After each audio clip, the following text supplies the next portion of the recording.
Close your eyes for a moment and imagine yourself standing at the edge of a vast shoreline, where the horizon seems endless, and the sound of waves rolls in like an ancient heartbeat, the kind that lingers on the lips, and each gust of wind arrives as if it has traveled across centuries, retreats and advances again, its rhythm so constant that you cannot help a message too old to be spoken in any language we now know.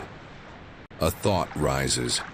What if beneath these waters, hidden by layers of sand and silence, lies the story of a city said to have once stood proud, radiant, and powerful. That city, according to whispers preserved through millennia, was called Atlantis, not with stone ruins to hold in our hands, but with words written long ago. The tale of Atlantis comes to us not from scattered relics or carved monuments. In his dialogues Timaeus and Critias, he wrote of a land beyond the Pillars of Hercules, what we now call the Strait of Gibraltar, a land of immense wealth, of naval supremacy, of grand architecture and sophisticated knowledge. He described a people who thrived, who expanded, who conquered, until their own arrogance drew the wrath of the gods, and their civilization was swallowed by the sea. Was this a moral parable, an allegory designed to warn future generations about the dangers of unchecked ambition? Or was it the faint echo of an event that had truly occurred, remembered across generations until it reached the pen of a philosopher? As the waves continue to fold one over another, you may notice how questions like these do not rush toward answers. Instead, they stretch out, like the sea itself, wide and seemingly without end. They invite us to drift. They invite us to imagine. They invite us to let go of the rigid demand for proof, and instead step into the rhythm of mystery. Atlantis is not only about whether a city once stood where the Atlantic now lies. It is about what such a city represents for us, for the human longing to connect with what was lost, for the dream of knowledge forgotten, for the haunting possibility that entire civilizations can vanish without leaving behind anything but a story. And so, as we drift further into this narrative, allow yourself to be carried gently, as if on the back of an unseen current. The light above dims as you sink deeper, yet you feel no fear, only calm, only curiosity, as though the sea itself wishes to cradle you. The surface noise fades, and in its place there is silence, a silence so complete that it feels like a doorway. The story of Atlantis is one such doorway. Through it, we step into the space where myth and memory blur, where philosophy and history intertwine, where the human imagination dares to ask, what if? What if Plato did not invent this tale entirely? What if there was indeed an island, an empire, a culture advanced in ways we cannot fully picture, lost beneath the waves of time? What if the ruins of that world still rest somewhere, waiting patiently beneath the pressure of the deep, beyond the reach of our machines and our divers, yet still alive in the collective dream that humanity carries? These questions rise and fall, like the tide. They do not hurry. They do not end. Picture now the philosopher himself living in Athens around 360 BCE, surrounded by an atmosphere of intellectual exploration. The city had endured war, had rebuilt, had seen democracy rise and falter. Philosophy was not simply theory. It was a way of confronting the realities of life and power. In this setting, Plato sat to write dialogues that used stories and conversations to uncover truths about human nature, morality, and the order of the cosmos. Into this tapestry, he placed the account of Atlantis, framed as a story passed down from Egyptian priests to the lawgiver Solon, who then brought it to Greece. Atlantis was said to have existed 9,000 years before Plato's time, a civilization older than memory itself, older even than the myths most Greeks held as sacred. In choosing to frame the story this way, Plato was inviting his readers into a world where myth and truth were indistinguishable, where the lessons mattered more than the evidence. Yet that is precisely why Atlantis continues to captivate us. Because while some read it as pure allegory, others cannot resist the possibility that behind the moral lesson lies a trace of reality. Was there a catastrophic event, perhaps a volcanic eruption, a tsunami, or the sudden collapse of a once thriving island, that inspired this account? Could Plato have been echoing memories of Thera, the great eruption on Santorini that devastated the Minoan civilization centuries earlier? Or was he preserving a much older tradition, one handed down through countless storytellers until it reached him? The ocean, vast and patient, keeps its secrets, and we, restless in our imaginations, lean closer to listen. Let yourself lean with it now, not with urgency, but with surrender. Imagine the seafloor stretching endlessly below, canyons carved by currents, ridges rising like forgotten mountains. Imagine the hush of the deep, where sunlight fades into perpetual twilight, and yet the thought persists. Could structures lie here, swallowed, hidden, waiting? Your breathing slows. Your eyelids grow heavier. The current of this thought carries you without effort, like a small vessel borne by a tide that knows its path better than you do. As this story unfolds, we will not chase Atlantis as if we could pin it down. Instead, we will float with it, letting it open into different directions: history, geology, psychology, imagination. We will follow Plato's words, examine possible inspirations, travel through modern explorations of the ocean, and then step into the realm of culture, where Atlantis has become not merely a city, but a symbol woven into novels, films, and dreams. By the end, perhaps you will realize that Atlantis does not need to be found in order to matter. Its true power may lie in its ability to remain unfound, to remain mysterious, to remain the silent mirror we hold up to ourselves.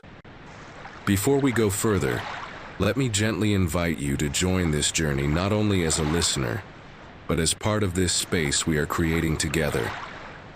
If the sound of this tale, the flow of these words, has begun to calm you or awaken your curiosity, please take a moment to like this video, to leave a comment sharing your own thoughts on whether Atlantis was myth, memory, or something in between, and to subscribe to Sleep Tide Narratives so that you can return whenever you wish to drift once more into these worlds of legend and wonder. Share it if you feel someone you know might find peace or fascination in it, and together we will keep alive a place where the act of listening becomes its own form of discovery. Now breathe in once more, deeply, as if drawing in the salt air of the ocean itself, and exhale slowly, letting the weight of the day drift away. The sea is waiting, and so is the story. Atlantis is not behind us nor ahead of us, but all around us, in the silence, in the waves, in the imagination that never sleeps.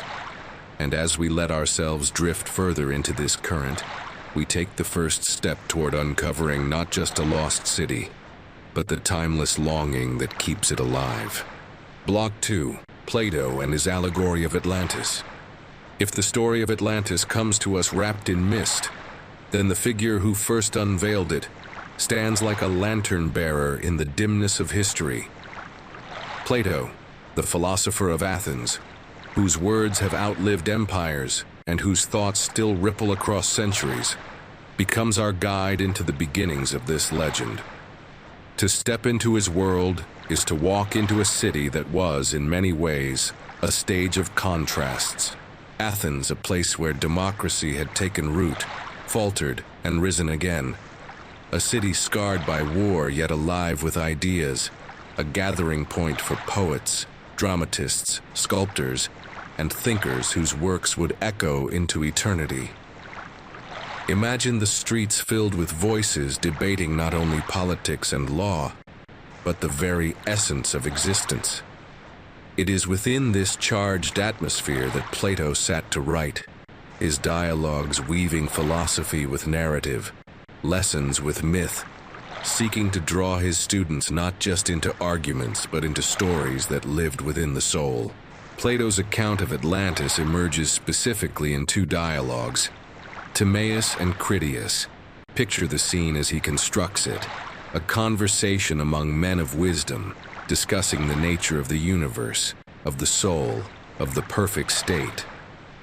Within this setting, the story of a lost island empire unfolds, introduced not as mere invention, but as a tradition supposedly passed down from ancient Egypt to Solon, one of Athens' lawgivers, who in turn relayed it to the Greeks. Atlantis is described as vast, wealthy, organized with concentric rings of land and water, its harbors teeming with ships, its fields abundant, its palaces gilded. The image is so vivid that even now, more than 2 millennia later, one can almost see the reflection of its towers upon the sea. Yet, as Plato tells it, the greatness of Atlantis did not last, for corruption took root in their hearts, greed replaced harmony, and the gods, displeased, sent earthquakes and floods that destroyed the island in a single night and day, erasing it from the earth. What was Plato's purpose? This question has lingered as long as the story itself. For many scholars, the tale of Atlantis is not meant to be taken literally, but allegorically, as a cautionary fable. Atlantis was a mirror held up to Athens and to any city tempted by excess pride, warning that no empire, however mighty, can stand if it loses sight of justice and moderation. In this sense, Atlantis' philosophy clothed as narrative, a lesson hidden in the folds of myth. Yet others have wondered whether Plato himself might have been echoing older memories, stories whispered across generations about cataclysms and civilizations erased by the sea. Was he inventing, or was he remembering? Let us pause here, not to demand an answer, but to linger in the space between. Imagine sitting in Plato's academy, beneath olive trees whose leaves tremble in the Athenian breeze, the sound of students murmuring nearby. He speaks not with the dry tone of a lecturer, but through dialogue, weaving together questions and responses, drawing the listener into a conversation where truth is never handed down but discovered. Into such an environment, the story of Atlantis would not have felt like fiction in the way we define it today. It would have felt like a possibility, a way of seeing the world differently, a narrative that shaped thought as much as any argument. To hear Plato's words is to sense both distance and intimacy.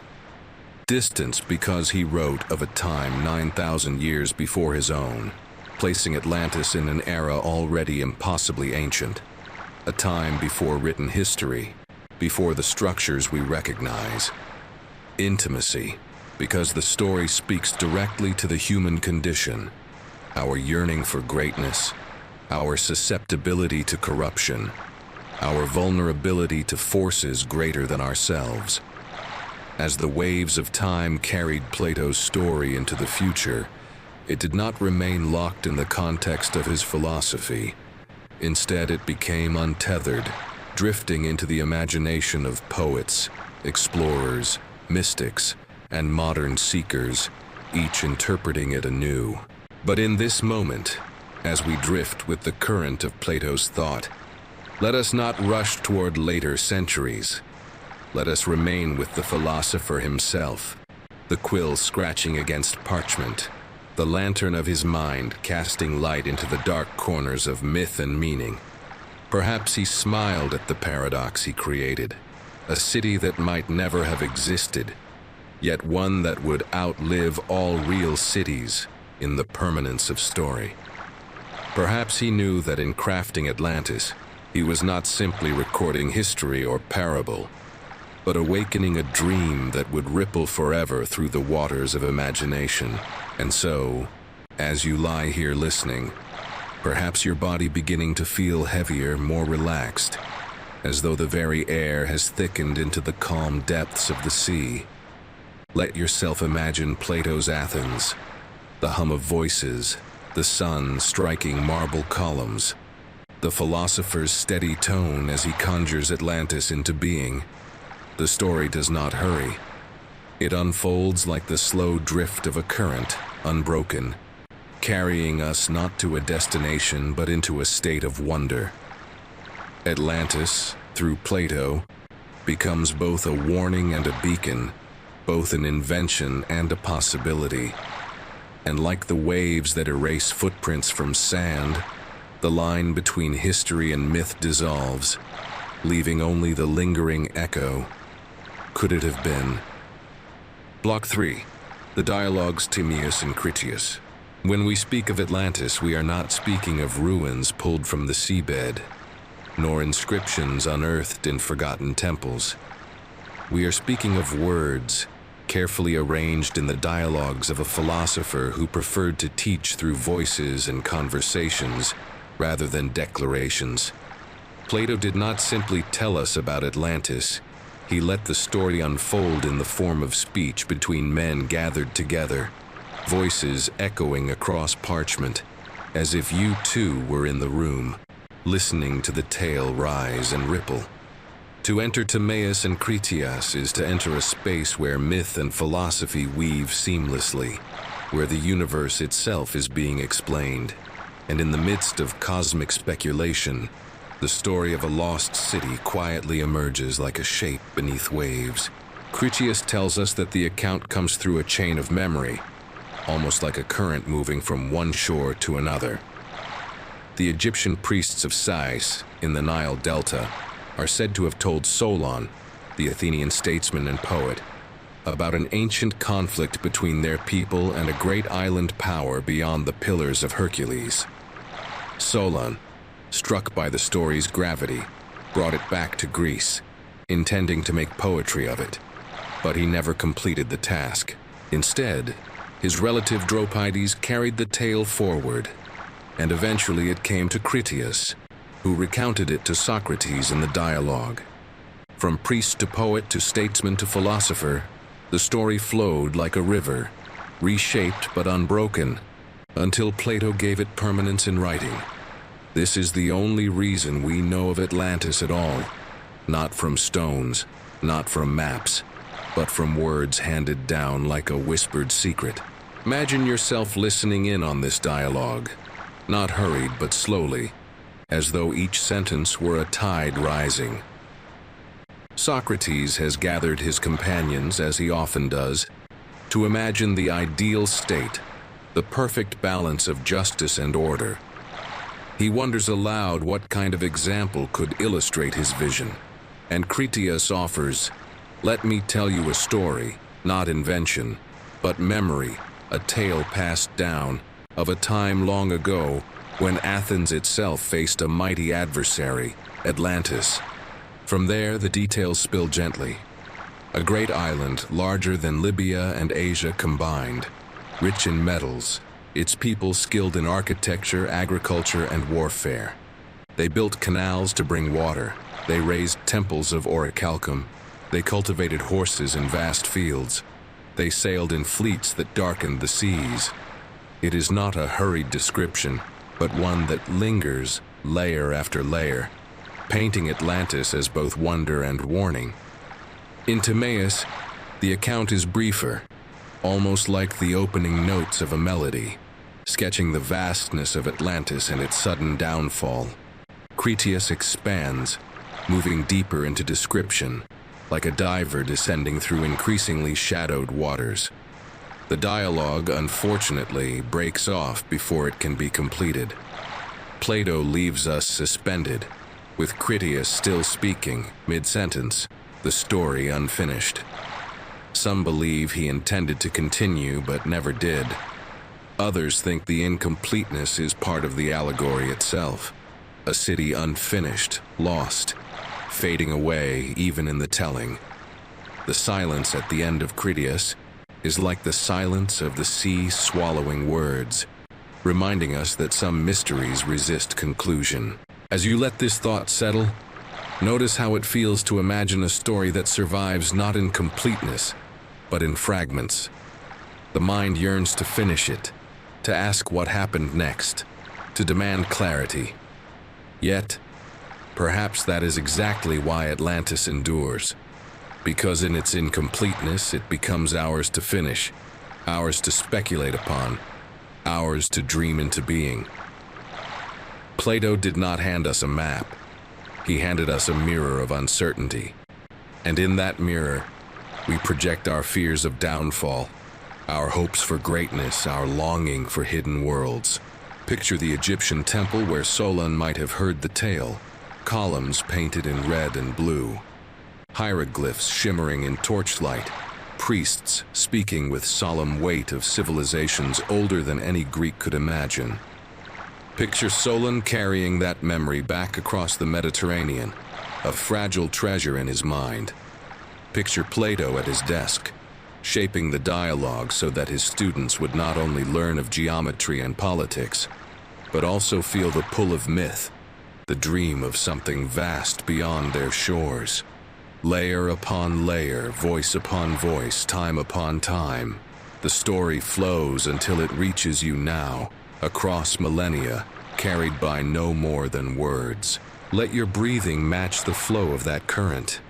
Inhale slowly, as if drawing in the dust of ancient papyrus. Exhale gently, as if releasing a secret into the sea.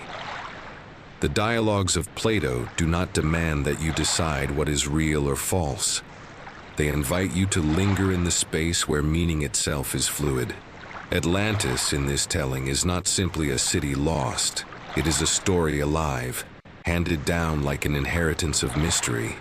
And perhaps as your eyelids grow heavier and your body sinks deeper into rest, you feel the weight of that inheritance not as burden, but as calm, as though the mystery itself is what soothes, what steadies.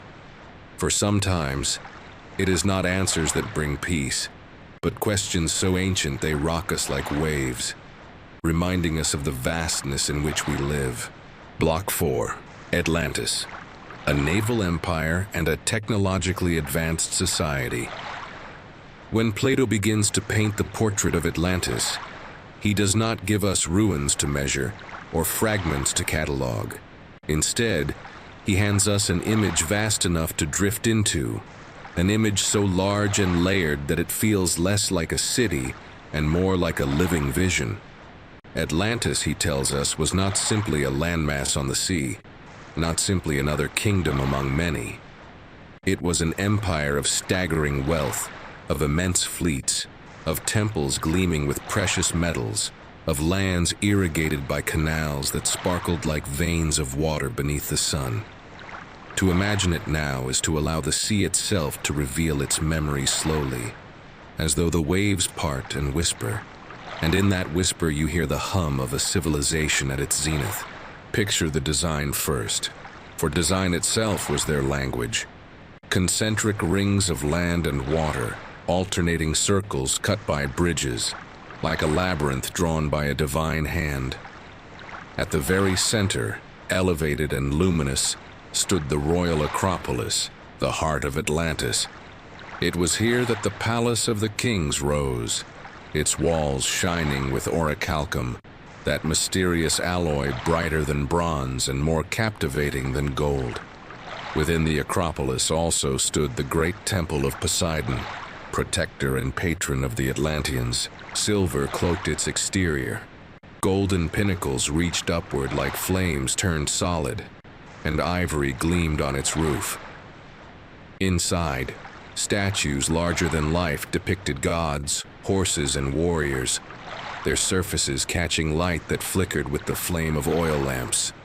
Imagine walking into this temple, feet echoing on polished stone, air heavy with incense, torches crackling, chants rising like waves. The city was not only material splendor, it was a place where divinity and humanity seemed to meet in architecture. The people of Atlantis were masters of the sea. Their harbors were wide, deep, and filled with ships of every kind. Wooden hulls lined with bronze, sails dyed crimson and blue, fleets numbering in the thousands. Plato describes their navy as unequaled, the envy and terror of surrounding lands. It was through this navy that Atlantis extended its influence, conquering islands, pressing against the Mediterranean, reaching even toward Egypt. But more than conquest, their ships were also lifelines, carrying goods, carrying culture, carrying ambition across the waves. If you close your eyes, you can hear the harbor, sailors shouting, gulls crying, waves slapping wood, the scent of tar and salt mingling with spices unloaded from foreign shores. Atlantis was not an isolated jewel. It was the beating heart of trade, a hub where seas became roads and roads became empires. Yet the magnificence of Atlantis was not confined to war or commerce. Their land itself was abundant, watered by canals that channeled rivers through fields and orchards. Grains swayed in the wind, fruits glistened in the sun, herds grazed in green pastures. Horses, strong and sleek, were bred in such numbers that they became symbols of the empire's vitality. The people did not merely survive, they thrived, surrounded by plenty. They mined gold, silver, copper, and the fabled orichalcum, filling their treasuries with wealth so vast that even the walls of their temples gleamed with metal. They built baths, gardens, and courts. They lived not only with necessity but with refinement. The hum of artisans echoed in workshops, chiseling stone, forging tools, weaving textiles that shimmered in color. Atlantis was not only advanced in power, it was advanced in culture, a society that had elevated the art of living to a high form. Consider the symbolism of those concentric rings: city upon ring, water upon land, order upon chaos. To the Atlanteans, this geometry was not merely practical, it reflected a cosmic harmony, a sense that their city was aligned with the order of the universe itself. The rings allowed defense, trade, and irrigation, yes, but they also spoke of balance, of unity encircling unity. In that order, Atlantis felt eternal, as though geometry had made it invulnerable. And yet, as we know, no geometry, no wealth, no navy, no temple can protect a people from the corruption of their own hearts. Because beneath this radiant vision, Plato tells us, was a flaw. Prosperity led to arrogance. Power bred hubris. The Atlanteans, once noble, turned greedy. They extended their dominion too far, sought more than was theirs to hold, lost the harmony that had made them strong.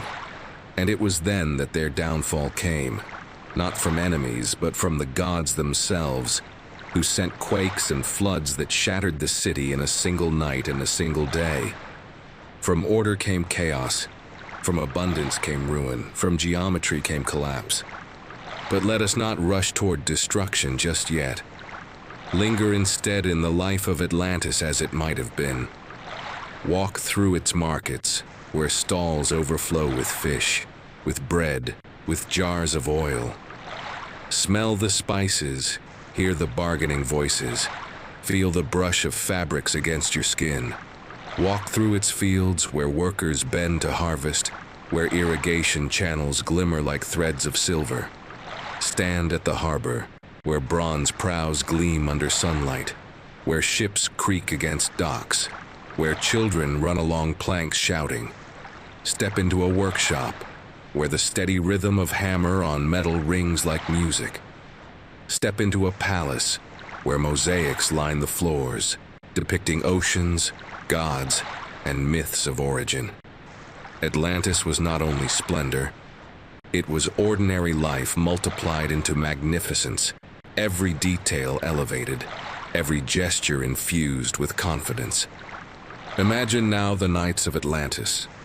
Torches flicker in concentric streets, their glow reflecting on water. Musicians pluck strings, flutes sigh, drums thrum like distant thunder. Families gather, voices low, sharing meals, sharing laughter, sharing stories of ancestors who claimed descent from Poseidon himself. Above, stars shine, and perhaps the Atlanteans, like us, looked at those constellations and wondered if their greatness was written in heaven. The city, alive with sound, light, and pulse, must have seemed eternal to those who lived there. And yet, as we breathe into this vision, it becomes dreamlike. Atlantis dissolves even as it appears. It is too perfect, too radiant, too ordered. We see it, and we doubt it, and yet we cannot let it go. Atlantis, in Plato's words, is both history and allegory, both utopia and warning. It is the city we long for and the city we fear. It is the dream of perfection and the nightmare of collapse, woven into one. So let yourself sink into this paradox, slowly, gently. Atlantis as a naval empire, as a technological marvel, is not simply an image of the past. It is a mirror of our desires, our achievements, our arrogance, our fragility. As you drift with this thought, notice how the edges of the city blur, how its gold and silver fade into the shimmering darkness of the sea. Your breath slows, your body eases. Atlantis, like sleep itself, is not a place to grasp, but a place to enter. Block 5. Allegory or Forgotten History. Plato's intention. When we reach this part of the tale, the question begins to shift like the movement of a tide. Was Atlantis ever real? Or was it always intended to be a story? A mirror polished in words, held up to the eyes of humanity, so that we might recognize our own reflection. With Plato, nothing is ever simple. His dialogues are not straightforward chronicles, not records to be filed like ledgers. They are exercises in thought, in imagination, in the shaping of the soul. And so, when he places Atlantis before us, we are left to wonder, did he mean for us to search for it in the mud and stone of the seabed, or in the restless chambers of the human heart? Imagine him at work in Athens, parchment unrolled, stylus in hand, mind alive with ideas. Plato was a philosopher, but more than that, he was a teacher. His academy was not merely a school, it was a sanctuary of inquiry, where geometry and metaphysics, astronomy and ethics all wove together into one fabric.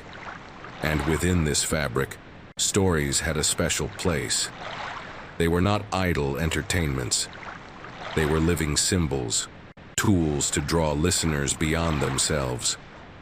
Just as myths of gods carried truths about human nature, just as parables illuminated moral lessons, so too could the story of Atlantis be less a history to prove and more a parable to live within. The allegorical reading tells us that Atlantis is not about a lost island at all, but about the fragility of societies when hubris takes root. The Atlanteans, once noble, became greedy. Once harmonious, they grew arrogant. Once balanced, they tipped into excess. Their fall, sudden and catastrophic, was the divine consequence of moral decay. In this view, Atlantis was Plato's way of warning Athens, and indeed all who read him, that no empire is beyond collapse, that no navy, no treasury, no temple of gold can protect a people from the consequences of their own arrogance. The tale then becomes timeless. It is not a relic of the past, but a mirror of every civilization that rises, flourishes, and forgets humility. Yet there remains another possibility. What if Plato did not invent Atlantis whole, but wove into his allegory fragments of older memories? Ancient peoples often carried stories of floods, of cataclysms, of lands that vanished. From Mesopotamian myths of deluge to the echoes of great eruptions and quakes, human history is lined with disasters retold as legend. It is not impossible to imagine that Plato heard whispers, through Solon, through Egyptian priests, of some ancient island power, a memory blurred but persistent, a ghost of history lingering in myth. Perhaps Atlantis was both, a moral parable wrapped around a faint recollection of catastrophe. Let yourself linger on that thought, not to solve it, but to rest within its openness. Think of the ocean itself. When you stand at the shore, do you ever ask whether the sea is real or symbolic? No, it is both. It is water, salt, tide, and wave. It is also metaphor, mystery, and mirror of the soul. So too is Atlantis. It is real if we wish it to be. It is allegory if we need it to be. It shifts as we shift, reflecting back not certainty, but possibility. Imagine Plato speaking the words aloud to his students, his tone steady, his eyes alight. Perhaps he never intended them to ask, "Where was Atlantis?" But instead, what does Atlantis show us about ourselves? And yet, because human imagination is restless, we cannot help but ask both. We dig in seabeds, we map coastlines, we peer into the dark blue depths with machines that scan for structures, all while forgetting that the city may have been within us all along. As you hear this, notice how the tension of seeking answers softens. You do not need to decide tonight whether Atlantis was allegory or history. You need only to let the question drift like a vessel on calm waters. Allow your breathing to slow. Allow the weight of your body to sink deeper into rest. The lesson Plato left us is not a puzzle to solve, but a rhythm to enter. If Atlantis was allegory, then it is eternal, because human arrogance and human fragility are eternal. If Atlantis was history, then it is eternal too, because the ocean still hides what it once took, and memory itself keeps breathing in our stories. So let the question remain unanswered. Let it be like the horizon, always present, never reached, glowing faintly in twilight. Allegory or forgotten history, teaching tool or fractured memory. Plato's Atlantis belongs not to the archaeologists alone, nor to philosophers alone, but to all who pause to listen. And as you listen now, drifting deeper into calm, you may realize that the story's greatest gift is not certainty, but wonder. Block 6, From Myth to Possible Reality. Historical events and geological phenomena. If we drift now from Plato's parchment into the wider world, the question becomes softer, yet no less compelling. Could there have been, somewhere in the deep past, a real event that planted the seed for the story of Atlantis? Human memory, after all, is porous and fragile, yet it clings to moments of catastrophe with a tenacity that outlives generations. Floods, eruptions, quakes.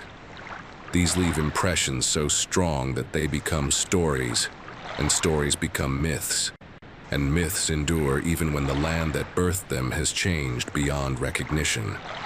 Perhaps Atlantis is not only allegory, but the echo of some real disaster, magnified and reshaped by centuries of retelling. Let us begin with water, for water is the first and greatest destroyer. Across cultures, flood myths abound. The Mesopotamians told of Utnapishtim, survivor of a deluge sent by the gods. The Hebrews told of Noah, building an ark as waters covered the earth. The Greeks themselves remembered Deucalion, who survived a flood sent by Zeus. Always, the sea rises, the rivers overflow, and lands once firm are swallowed in a moment. Imagine living in an age when the boundaries of the earth were less stable, when storms came without warning, when a single season of rain could alter entire landscapes. To those who survived, the world itself must have felt fragile, as if solid ground were never entirely trustworthy. A city drowned in a night would not seem impossible. It would seem terrifyingly plausible. And then there is fire. Volcanic eruptions have the power to erase civilizations in a single breath of the earth. Consider Thera, now called Santorini, whose eruption around 1600 BCE devastated the Minoan civilization. Imagine the sky darkened by ash, waves rising into tsunamis that shattered coasts, islands split apart by fire and water. For those who witnessed it, the destruction must have felt apocalyptic. Centuries later, could such an event have been remembered, reshaped, passed down until it became the foundation for Plato's tale? Many scholars have suggested that Atlantis may not have been an island beyond Gibraltar at all, but a memory of Thera's eruption woven into allegory. Earthquakes too leave their scars. Greece, the Mediterranean, the Atlantic, all these regions tremble with seismic restlessness. A city could be leveled in moments, swallowed by shifting ground, leaving survivors to tell stories of a land that had vanished. Picture the sudden shaking of earth beneath feet, the roar of stones splitting, walls crumbling, temples falling, and then the sea rushing in to claim what the quake had already broken. In such chaos, myth is born not as invention, but as the only language able to contain the incomprehensible. Even the shifting of coastlines plays its part.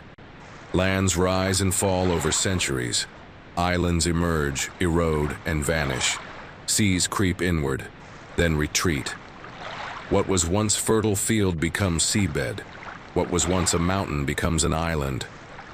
To ancient eyes, these slow transformations would seem sudden, inexplicable, divine.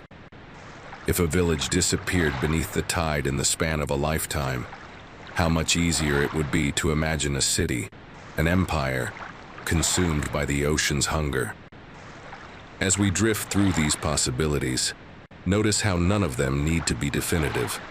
It is not about proving or disproving, but about allowing the imagination to move through layers of possibility, like light filtering through deepening water. Atlantis could be Thera remembered. It could be a flood magnified. It could be a dozen small catastrophes woven together into one grand parable. Or it could be none of these, existing only in the fertile soil of Plato's allegory. The beauty lies not in choosing one, but in letting them all flow side by side, each offering a glimpse of how myth and memory dance together. Now close your eyes and picture the eruption of Thera, the mountain trembling, a column of smoke rising into the sky, the sea withdrawing before rushing back as a towering wave. Picture a floodplain in Mesopotamia, waters rising higher and higher until rooftops disappear. Picture an earthquake shaking temples to rubble, survivors staring into a horizon where their city once stood. Feel the weight of these images, not as sharp jolts of fear, but as distant reverberations, softened by centuries, carried to us like echoes. Atlantis could be any of these echoes, or all of them, or something else entirely. As your breathing slows with these thoughts, you may realize that the ocean itself is the perfect keeper of such mysteries. It hides, it preserves, it erases. It allows us to imagine entire worlds resting beneath its surface, worlds that may or may not have been. In this way, the question of Atlantis is not only about geology or history, it is about our relationship to mystery itself.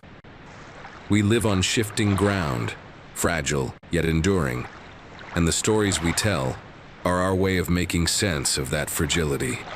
Atlantis, whether as eruption or flood, quake or allegory, remains a vessel of meaning, floating through time, carrying us gently deeper into wonder. Block 7. The eruption of Thera. Santorini as a possible inspiration.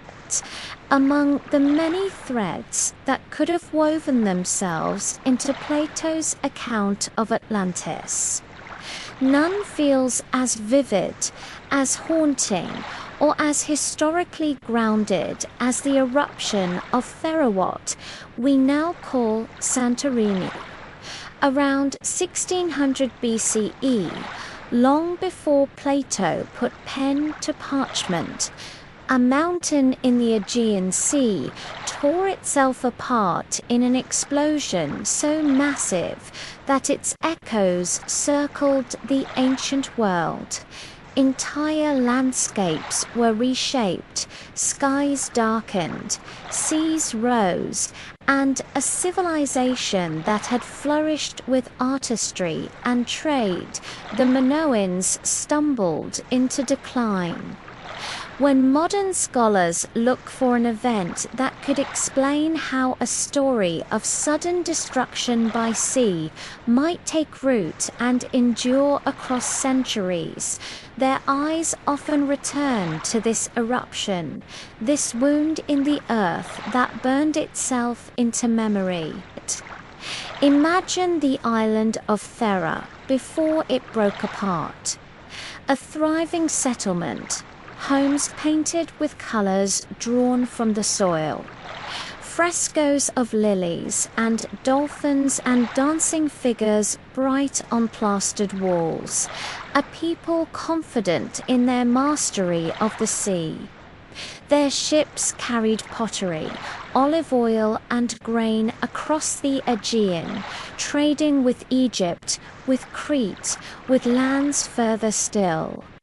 The Minoans were no mere villagers, they were builders, artists, traders, a people who lived not in isolation but in connection, tied together by sea routes that bound the Mediterranean.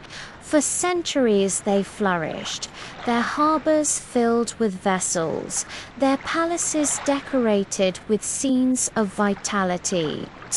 And then the mountain stirred.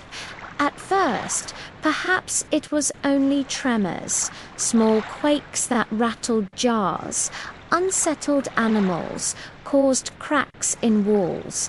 But then came the roar, the column of ash thrust into the sky, the ground splitting open.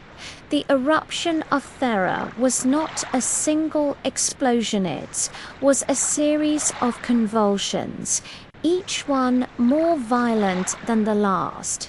Ash fell like snow, but heavier, darker, smothering fields. The sun was blotted, day turned to twilight. The mountain's heart collapsed, sending seawater rushing inward, only to be held back outward as tsunamis that swept across the Aegean, striking Crete, battering shores hundreds of miles away. Entire fleets of ships vanished. Crops failed, the very air turned poisonous, thick with sulfur. Pause here and let the image form in your mind. A wave rising higher than city walls, rushing forward with a roar like thunder multiplied.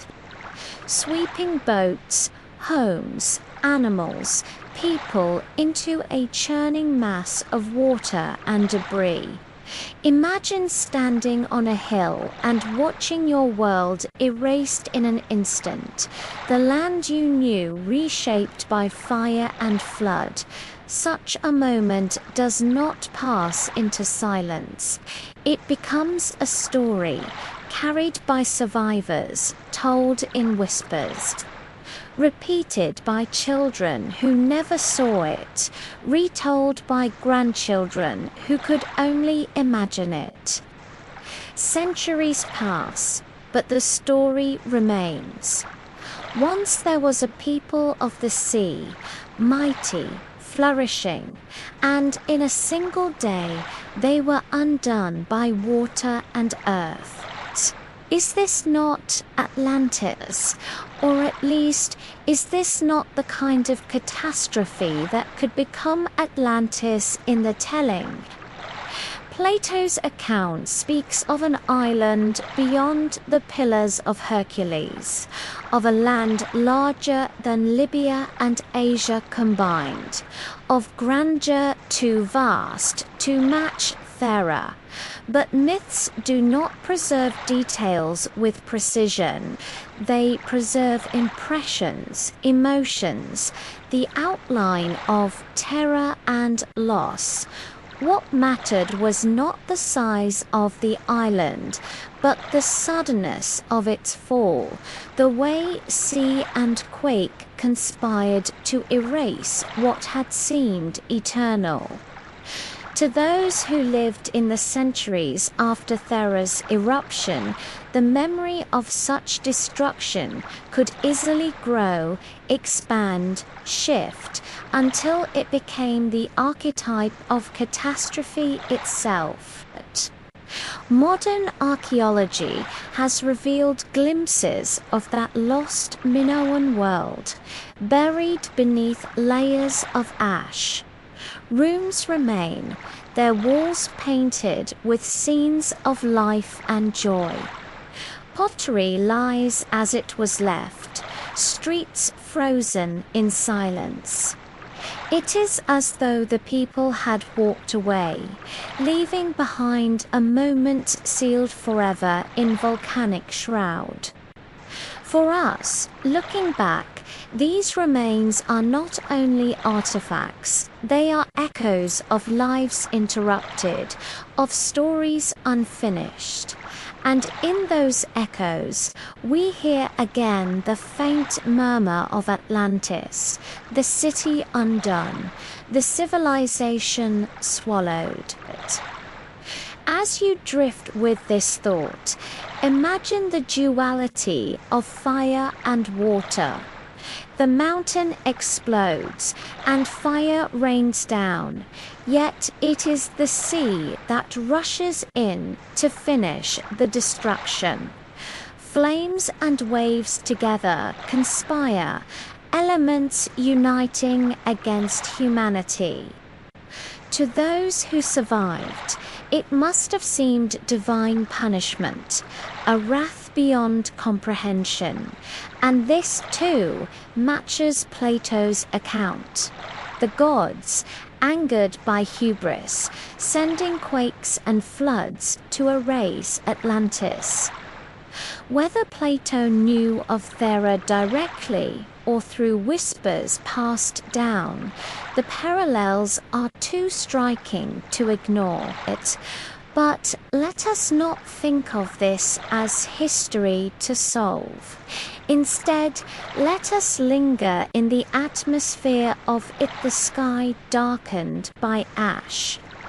The silence after the waves' retreat, the eerie stillness of a city buried. Let us feel the way memory transforms disaster into myth, turning terror into allegory, loss into legend.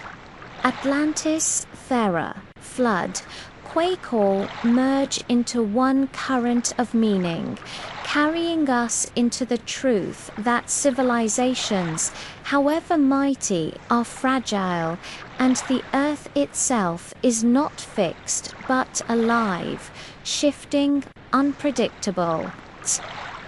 Your breath slows as these images pass. You do not need to decide whether Atlantis was Thera or something else. It is enough to let the possibility drift through you, to let the memory of fire and sea become part of the dream. In this way, the eruption of Thera does not only belong to archaeologists or historians, it belongs to you, to all of us, as a reminder, as a whisper, as a story carried in the dark waters of time. Block 8. Modern Expeditions and Discoveries. The Search for Atlantis. As centuries passed and Plato's words spread across the world, Atlantis ceased to live only on parchment. It became a quest, a riddle that drew explorers, dreamers, scientists, and storytellers alike. Where was it? Could it be found? Could one dive deep enough, scan wide enough, dig long enough to bring the lost city back into the daylight of certainty? From the Renaissance onward, maps were drawn with speculative islands. Expeditions were launched toward uncharted waters, and imagination stretched across oceans. Atlantis had ceased to be only allegory. It had become a destination, always receding, always elusive, yet always pursued. Imagine the explorers of earlier centuries, gazing at maps where the known world bled into white spaces labeled terra incognita. For them, the ocean was not only water but mystery incarnate. As caravels set sail westward, some whispered that perhaps the remains of Atlantis lay beyond, waiting where the Atlantic opened like an endless mirror. With every island discovered, Azores, Canaries, Madeira, there were those who asked, could this be the mountaintop of Atlantis, the fragment left above sea level? The lure was irresistible, for the myth promised not only discovery, but glory, a chance to unveil what had been hidden since the dawn of memory. By the 19th century, the fascination deepened. Scholars and eccentrics alike began writing treatises that placed Atlantis everywhere. In the Atlantic, in the Mediterranean, in the Caribbean, even beneath Antarctica's ice. Each theory carried its own conviction. Each argued from scraps of geology or etymology, each promising that the riddle was close to resolution.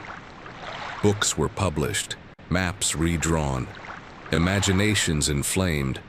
For some, Atlantis became the missing link of human history, a cradle of civilization whose knowledge seeded Egypt, Mesopotamia, the Americas. For others, it was a cautionary tale, misread as history. And yet, for all the arguments, the ocean remained silent, guarding its secrets. Then came modern science, armed with sonar, submarines, satellite imaging. The seafloor was no longer unknowable. It could be mapped, scanned, charted with precision. Expeditions launched into the depths, sending signals downward to trace the contours of submerged mountains and plains. From the mid-20th century onward, oceanographers discovered ridges and trenches stretching across the Atlantic floor, some speculating that these might be the sunken remains of continents. But tectonics offered another explanation. The plates of the Earth shifting, colliding, pulling apart. What some hoped were Atlantean ruins were revealed to be natural formations. Still, the dream persisted, because each discovery of the sea only sharpened the sense of what might still lie hidden. Picture yourself drifting with a modern expedition. The ship sways gently, its deck humming with equipment, cables coiled like sleeping serpents, monitors glowing in the dim control room.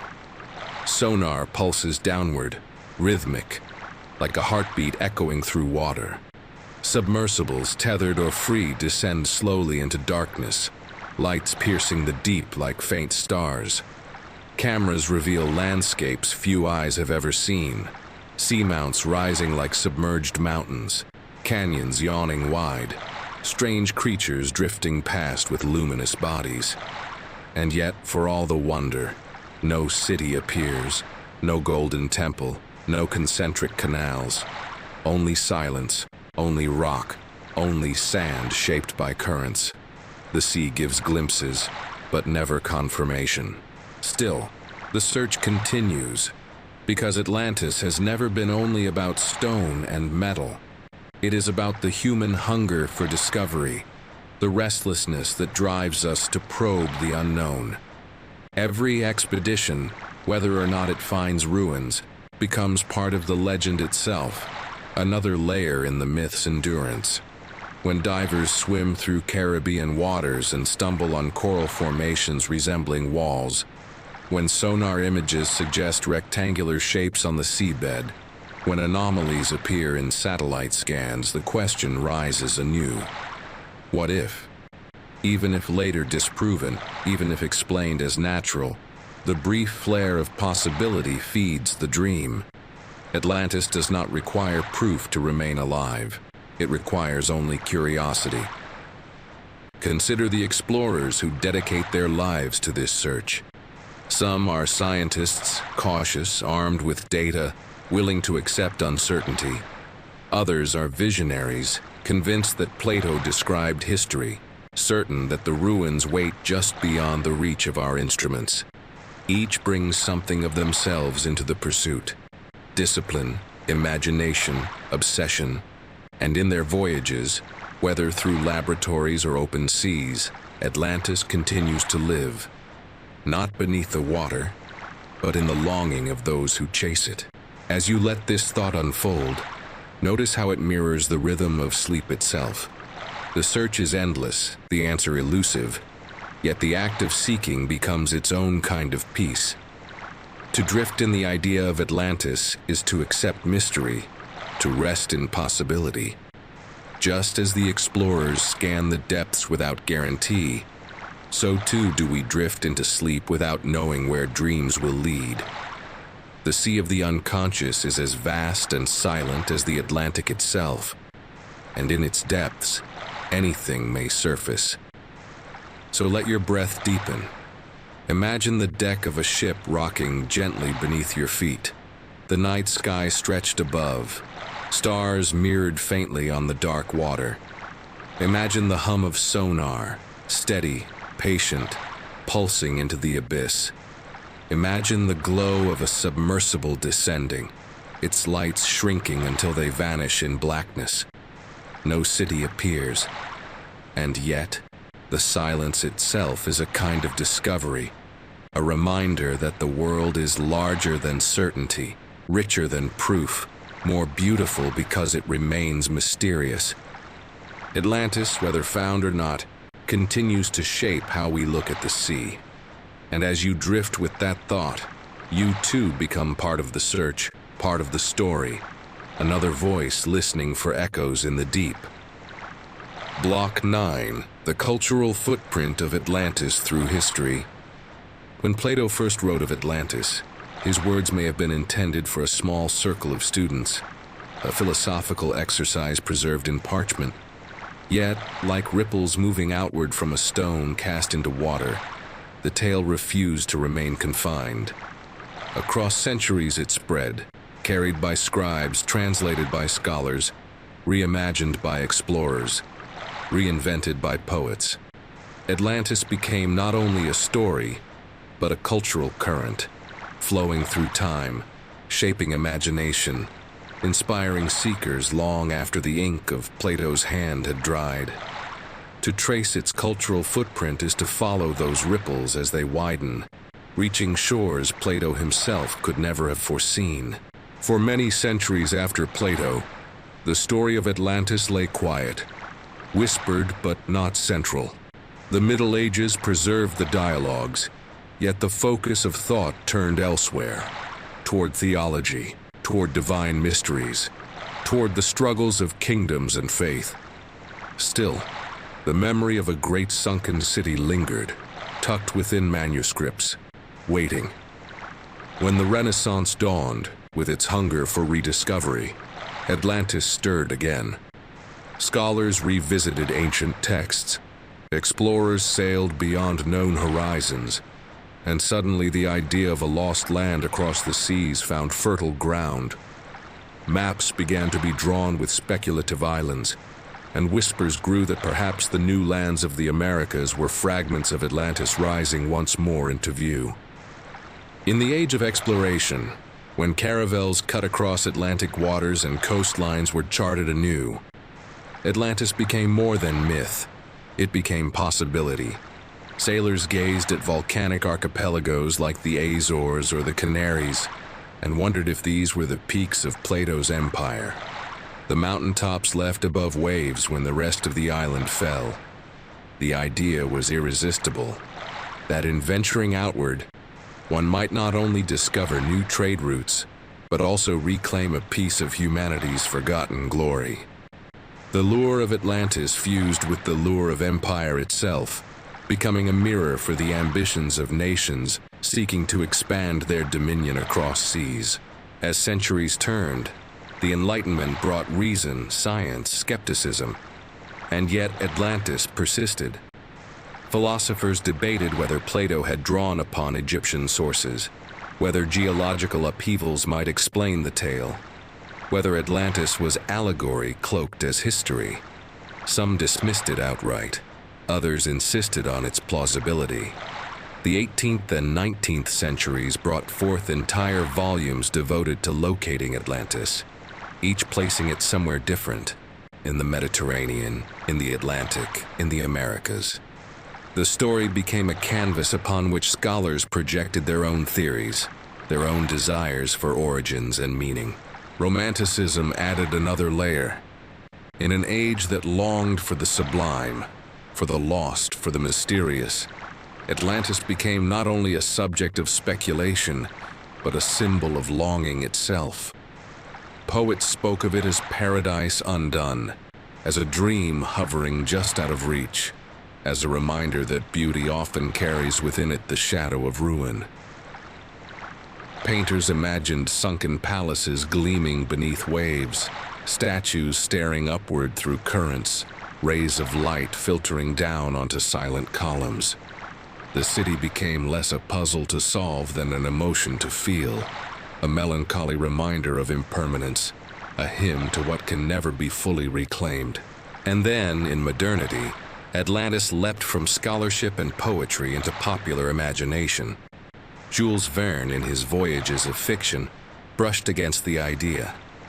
Novelists and adventurers filled pages with tales of submarines gliding over Atlantean ruins. Films projected it in dazzling light. Video games turned it into landscapes to explore. Comic books wove it into mythologies of superheroes. Atlantis became endlessly adaptable, a symbol that could be science fiction, fantasy, allegory, or warning. Its cultural footprint expanded until it touched nearly every form of art, from pulp stories to cinema, from architecture to music. To say Atlantis today is to summon not one image but 1,000, each shaped by the time and culture that reimagined it. Consider for a moment how strange and powerful this is. A story written as a dialogue, incomplete, ambiguous, has lived longer and spread farther than most histories confirmed by archaeology. Atlantis has no ruins, no inscriptions, no artifacts, and yet it has influenced thought and creativity more than many real cities. Its absence became its strength, for in the absence of certainty, imagination finds endless room to grow. Each culture remade Atlantis in its own image. Explorers saw it as land to conquer, romantics as paradise lost, modern storytellers as hidden kingdom beneath the waves. The city is less a place than a mirror, reflecting back whatever age gazes upon it. And so, as you breathe softly now, letting these centuries drift by like waves upon waves, you may feel how Atlantis is not a single story but a continuum. It is Plato's warning. It is the explorer's dream. It is the poet's lament. It is the filmmaker's vision. It is always becoming, never finished. To walk through history is to see Atlantis shape-shifting, sometimes grand, sometimes tragic, sometimes hopeful, but always there, always whispering. Perhaps that is its true cultural footprint. Not ruins, but resonance. Not proof, but presence. The way the word Atlantis still awakens something in us, still pulls us to imagine, still invites us to dream. It is less about whether the city was ever real, and more about how real it has become in our shared imagination. And in that sense, Atlantis is immortal, because imagination itself is immortal. As you let this realization sink deeper, your body relaxes further. Your mind drifts gently.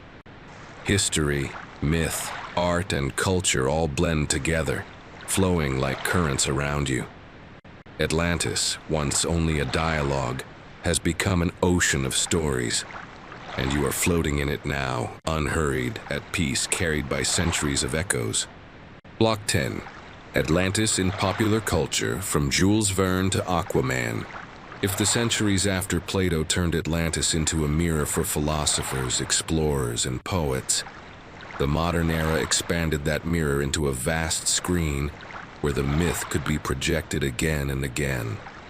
With the rise of novels, cinema, comics, and later digital worlds, Atlantis was no longer confined to parchment or whispered theory. It became a living stage, recreated endlessly in the imagination of creators who sought in its depths both mystery and meaning. And so the Lost City entered popular culture, not as a single vision, but as a kaleidoscope of images, each refracted through the desires of its age.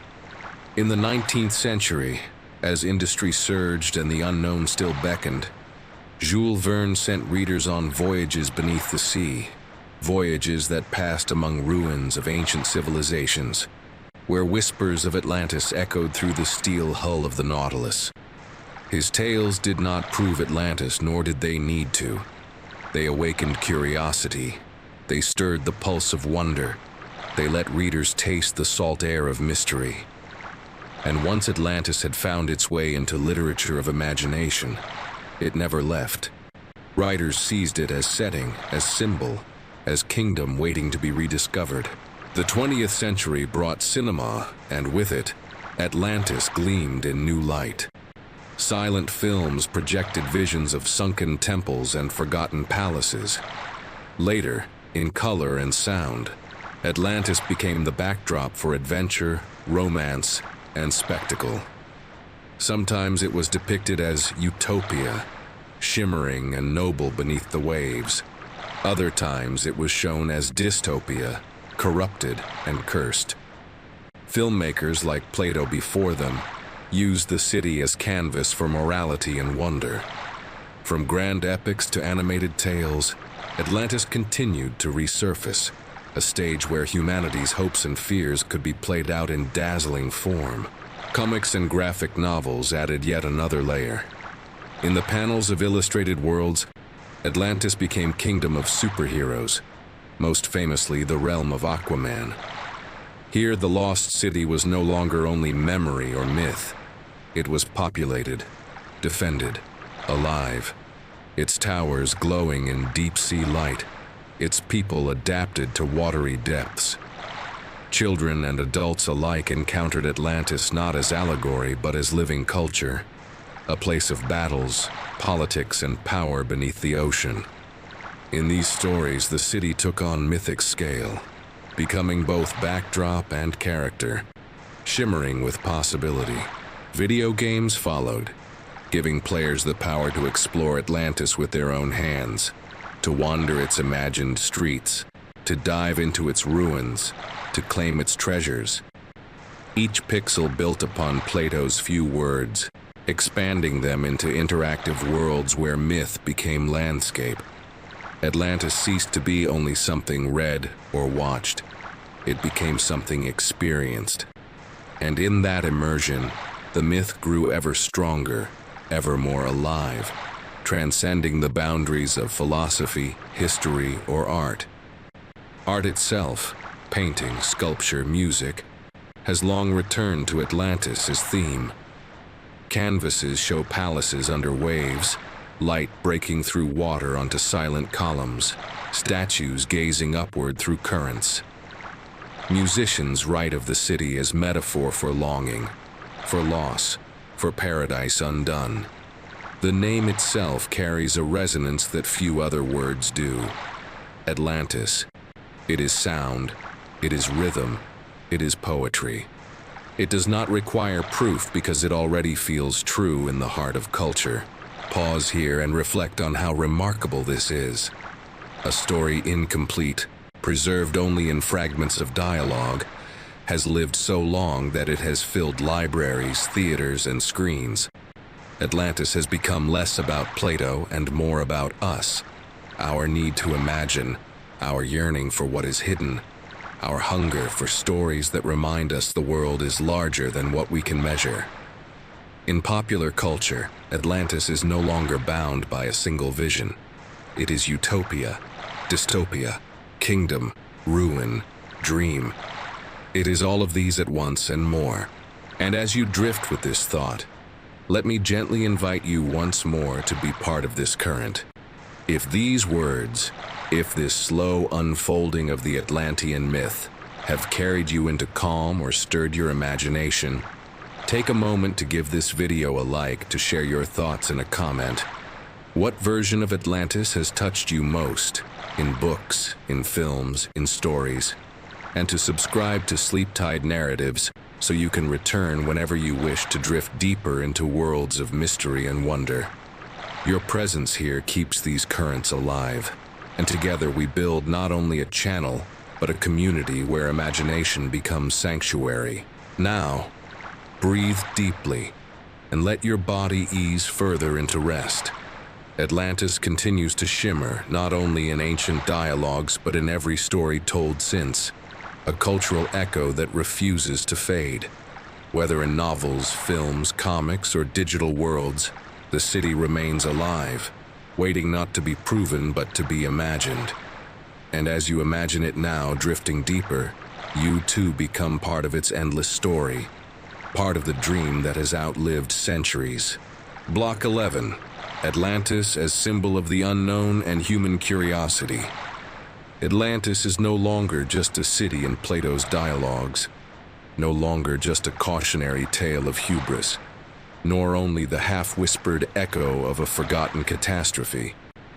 Over centuries, it is transformed into something larger, something uncontainable, a symbol of mystery itself, a reflection of humanity's insatiable hunger for what lies just beyond reach. To speak of Atlantis is not simply to speak of a lost island. It is to speak of the unknown, the vast realm of things not yet discovered, not yet explained, not yet held within the boundaries of certainty. Consider for a moment how the mind reacts to what is incomplete. When we are told a story that ends abruptly, we lean forward. When we see a fragment of a ruin, our imagination builds the missing walls and towers. When we encounter silence, we strain to hear what might fill it. Atlantis is the greatest fragment of all, the unfinished story that never resolves, the ruin described but never seen. And because it is unfinished, it lives. Because it is absent, it compels. It is the empty space into which imagination endlessly flows, filling it again and again with visions, each different, each shimmering, each carrying the same pulse of wonder. Why are humans drawn to such mysteries? Perhaps because within us is an awareness that nothing we build lasts forever. Civilizations rise, they flourish, they believe themselves eternal, and then they fall. Rome crumbled, Babylon turned to dust. Palaces of once mighty kings lie in silence beneath desert sands. Deep within, we know the same fate may await our own towers and cities. Atlantis is the personification of that truth. It is every empire undone, every monument swallowed, every ambition humbled. But instead of despair, it offers awe. It tells us, even when the city is gone, the story remains. Even when stone dissolves, memory endures. Even when the earth shakes and the sea consumes, imagination resurrects. Stand for a moment at the edge of the sea. Hear the rhythm of the waves, rising, falling, rising again. Each wave carries with it grains of sand from countless shores, fragments of shells from creatures long dead, whispers of lands reshaped by storms and tides. Beneath the surface stretches a world vast and hidden, a world still unexplored even in our age of satellites and machines. To gaze at the ocean is to face mystery incarnate, to realize that most of our planet remains unseen, and that within that unseen realm may rest entire landscapes we cannot yet imagine. In that gaze, Atlantis appears, not as proof, but as possibility, the embodiment of everything that might still lie concealed. And perhaps the pull is not only outward, but inward. For just as the sea hides trenches and mountains, so too does the human mind contain depths uncharted. Dreams, memories, fears, hopes. They flow beneath consciousness like currents. Atlantis becomes the metaphor for those inner depths, a city submerged in the waters of the soul, a realm where forgotten knowledge sleeps, where treasures of meaning lie buried, waiting to be uncovered. To seek Atlantis is also to seek oneself, to descend into the silent waters of the psyche, to listen for the echoes of what has been lost within. Think of how often we return to this symbol in culture. Poets write of Atlantis as longing, painters depict it as melancholy beauty, musicians weave its name into laments and hymns. The city has become the universal metaphor for what is hidden, what is desired, what is gone yet not gone. Even in popular imagination, Atlantis is less about gold and stone than about yearning. The yearning for a world more perfect than ours. The yearning for secrets not yet revealed. The yearning for a paradise always slipping just beyond our grasp. The unknown has always moved humanity forward. It led sailors into uncharted waters, guided astronomers to map stars invisible to the naked eye, inspired inventors to break barriers once thought impossible. Atlantis, in its elusive silence, fuels this same drive. It whispers that there is more. It beckons us to continue searching, even when the sea gives back no ruins, even when centuries of excavation yield nothing but silt and silence. The search itself becomes meaningful. The act of seeking becomes its own discovery. For to long for Atlantis is to long for mystery itself, and mystery is what gives life its depth. Now breathe deeply, slowly. Imagine yourself floating on calm water at night, the stars above mirrored faintly on the surface, the gentle rise and fall carrying you without effort. Beneath you lies the unseen, the silent, the infinite. You cannot see Atlantis, but you can feel its presence, not as city of stone, but as idea, as symbol, as reflection of every question you have ever carried. In this way, Atlantis is always with you, because the unknown is always with you. It is not a place to reach, but a state of wonder to enter. So let go of the need for certainty. Let the city remain where it belongs, in the shifting space between myth and memory, between history and dream. Atlantis is not less real because it has not been found. It is more real because it continues to live within us, generation after generation, culture after culture, dream after dream. Its true foundations are not on the seafloor, but in the human spirit, which will always lean toward the horizon, always wonder what lies beyond. And as you surrender to this thought, your body relaxes, your breath steadies, your mind drifts. Atlantis fades and yet grows stronger, unseen but undeniable, absent yet eternal. It is the city of the unknown, the kingdom of curiosity, the silent mirror of our longing. And in its depths you find not fear but peace, the peace of knowing that mystery itself is part of life, and that some questions are meant not to be answered, but to be carried like gentle waves, rocking us toward rest. Block 12. The psychological fascination with ancient secrets and lost civilizations. There is a quiet force within the human spirit that leans not toward the known, but toward the hidden. We may crave comfort and certainty, yet it is mystery that stirs our imagination, secrecy that pulls us forward, the half-seen and the half-told that linger longest in memory. Lost worlds and ancient secrets whisper to us with a voice deeper than history, calling us to lean closer, to wonder, to believe that behind the curtain of the present lies something older, grander, and unfinished. Atlantis belongs to this realm of fascination, not merely as a lost city described by Plato, but as the archetype of everything humanity has ever dreamed of recovering. Wisdom buried, civilizations forgotten, truths concealed. Why does the mind cling to such visions? Part of the answer lies in the way hidden knowledge feels more powerful than knowledge plainly given. What is forbidden seems sacred. What is locked away carries an aura of importance. Across centuries, humans have whispered of libraries containing ultimate truths, temples holding divine codes, scrolls revealing cosmic secrets. Atlantis slips easily into this tradition, imagined not only as a place of palaces and fleets, but as a storehouse of wisdom. Sciences advanced, philosophies profound, technologies beyond their time. Its allure is not just marble halls, but the possibility that within them lay the answers to questions we still ask today. There is also the paradox of impermanence. Every civilization builds as though to defy time, raising towers of stone, forging empires of law, shaping monuments meant to last forever. And yet all fall. Babylon's gates lie in ruins. The pyramids, though immense, are weathered and broken.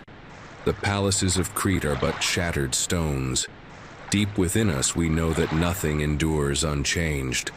Atlantis becomes the perfect mirror of this truth. It embodies the rise and fall, the splendor and the silence, the triumph and the erasure. To imagine its loss is to confront our own fragility. But rather than despair, we transmute this fragility into myth, shaping it into a story that consoles as much as it warns. The message becomes not simply all falls, but all that falls can be remembered. And so in cultures across the earth, we find reflections of Atlantis, cities of gold never found, hidden valleys of immortality, continents swallowed by seas. El Dorado promised riches beyond measure, forever searched for, never grasped. Shangri-La offered eternal peace, hidden high in mountain valleys. Lemuria was said to stretch across oceans before sinking beneath waves, leaving only island fragments. Each of these mirrors the same longing, a paradise lost, a treasure concealed, a wisdom withheld. Atlantis surpasses them only because it is more universal, less tied to place or time, able to become whatever the imagination needs. It is the vessel into which every dream of the hidden can be poured. The psychology of this fascination runs deeper still. Human beings are finite, aware of their own limits, yet unwilling to accept them. We live knowing that vast portions of existence remain unseen, unexplored, unexplained. Mystery is not the exception, it is the rule. And so we project into Atlantis the hope that there is something waiting to be uncovered, something that bridges the gap between what we know and what we long for. Atlantis becomes not only a lost civilization, but the embodiment of the missing piece, the puzzle edge that promises to complete the picture. It does not matter that it has not been found. In fact, its absence intensifies its hold, because what is unseen can be imagined as perfect, inexhaustible, eternal. Think of the way the sea itself functions as symbol. To stand on a shore and look outward is to gaze into mystery incarnate. Beneath the rolling surface lies darkness, depth, silence. Even in our age of satellites, much of the ocean floor remains unmapped. To ancient eyes, the sea was not just water, but an unfathomable realm, capable of hiding entire worlds. Atlantis, said to have sunk beneath waves, becomes the perfect embodiment of that mystery. It allows the sea to become not just a physical frontier, but a psychological one, the place where the unknown sleeps, where imagination takes refuge. Yet the fascination is not only with the outward world, it also points inward. Just as the ocean hides trenches and ridges, so too does the human mind contain depths uncharted. Dreams, archetypes, forgotten memories, they rest beneath the surface, surfacing only in fragments, much like ruins glimpsed in shifting currents. Atlantis becomes the metaphor for that hidden psyche, the city of the unconscious, the realm of wisdom buried within. To search for Atlantis is also to search for the self, to dive into the waters of the soul, to explore the mysteries we carry inside. Carl Jung spoke of the collective unconscious as a sea of archetypes, and Atlantis might be the greatest of them all, an image of the forgotten whole, the paradise buried within humanity's shared memory. Our longing for hidden civilizations also reflects the hope for redemption. If knowledge was once lost, perhaps it can be regained. If a civilization once collapsed, perhaps another can rise wiser in its place. Atlantis becomes a promise that what is buried is not buried forever, that the sea may yet give back what it has taken, that history may yet yield up treasures capable of renewing the world. In this sense, Atlantis is not only memory or metaphor, it is prophecy, a whisper that the future may still hold recovery, renewal, rebirth. Listen to how Atlantis appears again and again in culture, in esoteric traditions claiming secret Atlantean wisdom, in theosophical writings of the 19th century, in speculative archaeology, in the countless novels and films that depict the city as a cradle of knowledge. Always the theme is the same. Atlantis had something we lack, and if we could recover it, our world would be transformed. Whether this is literal truth or symbolic yearning hardly matters. The psychological effect is the same. The myth becomes fuel for hope, for exploration, for creativity. Pause here and notice how this reflection feels not like agitation but like calm. You do not need to solve the riddle of Atlantis. You do not need to decide whether the city was ever real or what knowledge it may have held. It is enough to rest in the fascination itself, to let the mystery soothe rather than disturb. For the unknown does not only frighten, it comforts, it softens, it opens the mind into wonder. And wonder, at its core, is restful. So breathe slowly now. Let the idea of lost civilizations drift across your mind like clouds across a quiet sky. Atlantis, El Dorado, Shangri-La. Whether they ever existed in stone and soil does not matter, because they exist here, in thought, in imagination, in the gentle pull of longing. They are gifts we inherit not from archaeology, but from the heart's need to dream. And as you sink deeper into calm, you may realize that the greatest treasure of Atlantis is not its gold or temples, but the wonder it awakens, the curiosity it stirs, the reminder that even in a world mapped and measured, mystery remains. Atlantis, then, is every secret we still seek, every depth we have not yet reached, every dream not yet dreamed. It is the eternal unknown, waiting not to be solved, but to be cherished. And as you close your eyes, drifting toward rest, you carry that unknown with you, like a sea inside the soul, vast and endless, filled with whispers of forgotten cities and hidden truths. Block 13. Why we are drawn to the mystery of the ancient and the forgotten. There is a quiet, irresistible pull in the human soul, a pull that bends us not only toward what is new, shining, and immediate, but toward what is old, broken, and forgotten. It is the strange magnetism of ruins, of half-buried stones, of words fading on ancient scrolls, of echoes that survive long after the voices that spoke them have fallen silent. We are drawn not only to what stands, but to what has crumbled, not only to what is alive, but to what has been lost. Atlantis, though invisible, embodies this longing more completely than any ruin of stone, because it is the ultimate absence that still feels like a presence, the ultimate forgotten city that no one can forget. Think of how we respond when we walk among ruins. A crumbling wall covered in moss seems to speak louder than a modern skyscraper. A statue missing its head or arms feels more haunting, more alive, than one freshly sculpted. Why? Because ruins awaken our imagination. They leave space, gaps, silences into which we pour our own vision. The forgotten is powerful precisely because it is unfinished. A ruin is not only what it is also everything it was and everything it could be. Atlantis is the most complete ruin of all, because nothing of it remains. It is pure absence, and therefore pure canvas. Into its silence, we project dreams of golden palaces, fleets of ships, libraries of wisdom. Into its void, we pour longing itself.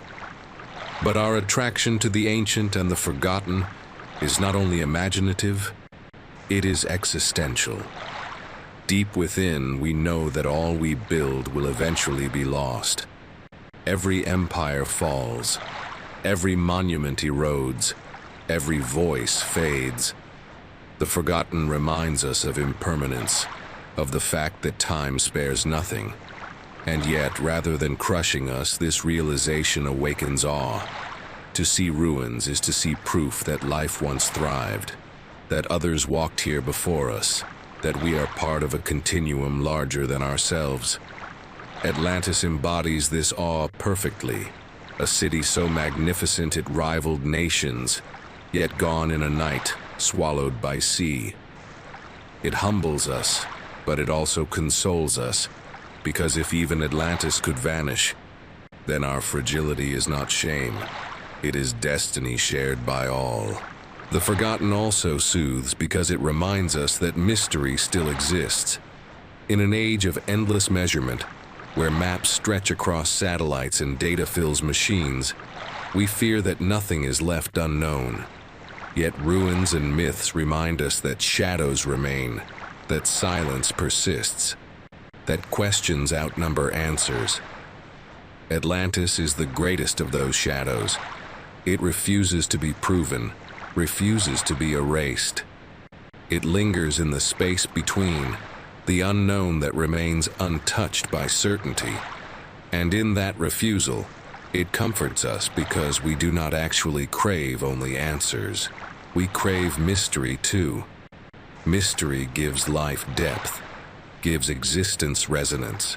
Picture yourself at dusk in an ancient ruin. The air cools, the sky deepens, stones glow faintly as the sun withdraws. You place your hand on a carved block, worn smooth by centuries. Around you, silence reigns, broken only by wind through grasses. In that silence, you feel not emptiness but presence, as if the stones themselves carry memory, as if the forgotten world still breathes faintly beneath the surface. This is the fascination of the ancient, the sense that nothing is ever fully gone, that everything leaves traces, that loss itself can become a form of endurance. Atlantis is the vastest version of that sensation. Not a ruin you can touch, but a ruin you can feel, an absence so enduring it becomes its own kind of presence. We are also drawn to the forgotten because it offers us roots. The modern world rushes forward, but we yearn for continuity, for connection to what came before. The ancient, even in silence, anchors us. It whispers, "You are part of a longer story. You are not alone in time." Atlantis magnifies this whisper into a chorus. It tells us that even what is gone is not truly gone, that humanity has always been rising, falling, and rising again. It reminds us that loss does not break the thread, it weaves the thread tighter. To imagine Atlantis is to feel that thread in our hands, stretching backward into immemorial time. And beyond this, there is beauty in the forgotten. Not polished, symmetrical beauty, but the beauty of imperfection, of erosion, of silence. A faded fresco moves us more than a fresh painting. A collapsed column stirs more awe than a standing one. The forgotten is beautiful because it shows time itself, the artistry of the centuries. Atlantis is that beauty perfected, imagined as once radiant, now dissolved into ocean silence, leaving only the shimmer of possibility. It is the loveliness of a dream we cannot quite grasp, the haunting beauty of something forever half seen. Breathe slowly now and let this fascination settle. You do not need to chase Atlantis, nor solve why the forgotten calls to you. It is enough to rest in the pull itself. For this longing is not emptiness, it is presence. It is proof that you are alive, sensitive to mystery, awake to the depth of existence.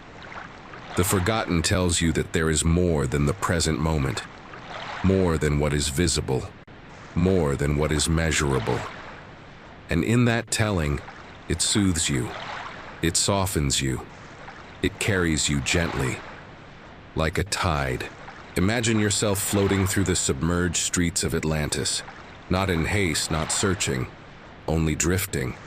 Columns rise around you, mosaics glow faintly under sand, statues lean in silence, their faces eroded by currents. No one speaks, no one guides. Yet you feel guided as if the city itself is a dream that welcomes you. Nothing is whole and yet everything is beautiful. This is the essence of the forgotten, not absence but transformation, not silence, but music too soft to hear. And as you drift, you realize that Atlantis is not a puzzle to solve, but a lullaby to enter, an ocean of forgetting that calms even as it awakens. The ancient and the forgotten will always call to us, because they remind us who we are, fragile, impermanent, yet capable of memory, imagination, and awe. Atlantis is the greatest of these reminders, the name we give to longing itself.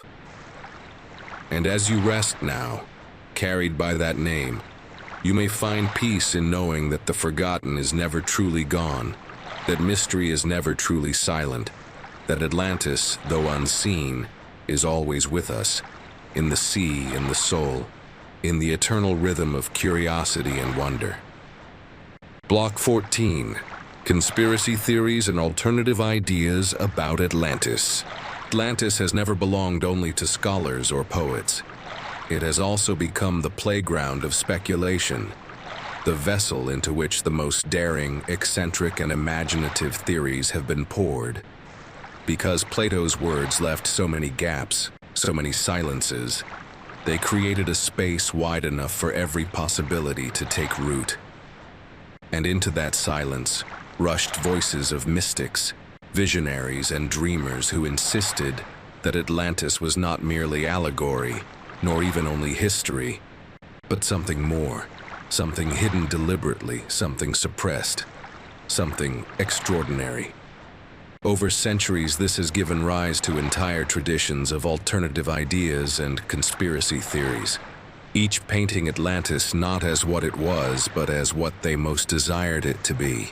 Some have claimed that Atlantis was not just advanced for its time, but more advanced than we are today, that it possessed technologies capable of harnessing energies from the earth, of flying machines that skimmed across skies, of powers now lost to us. In this vision, the city becomes not a ruin, but a future buried in the past. Proof that humanity once held secrets we can scarcely imagine. To believe this is to believe that progress is not a straight line, but a circle. That we have risen before, fallen, and may rise again. Atlantis becomes not only a story of loss, but of potential waiting to be recovered. Others, weaving Atlantis into the tapestry of the esoteric, have claimed it was the cradle of hidden wisdom, its priests and sages keepers of truths passed down in fragments through Egyptian mysteries, through Hermetic texts, through secret societies. In this telling, Atlantis is the origin of all sacred knowledge, the fountain from which spirituality and science once flowed together before being divided. Some whisper that those who know the true teachings of Atlantis still guard them in secrecy, waiting for humanity to be ready once more. Here, the city is not under the sea, but under the veil of initiation, accessible not through maps, but through the journey of the soul. In the 19th century, writers like Ignatius Donnelly fueled this fascination. suggesting that Atlantis was the mother civilization, the source from which all others sprang: Egypt, Mesopotamia, the Americas. His ideas were speculative, imaginative, and yet they spread widely, weaving Atlantis into the very fabric of alternative history. Later, theosophists expanded the tale, describing Atlanteans as a race of immense power, even suggesting links to the destiny of humankind itself. Atlantis became not only a lost city but a lost age, a golden epoch of wisdom, a chapter erased from history but preserved in myth. And as modern imagination stretched further still, some began to link Atlantis to beings beyond the Earth. To them, the city was not only advanced but extraterrestrial in origin, built by visitors from the stars, destroyed when humanity misused their gifts.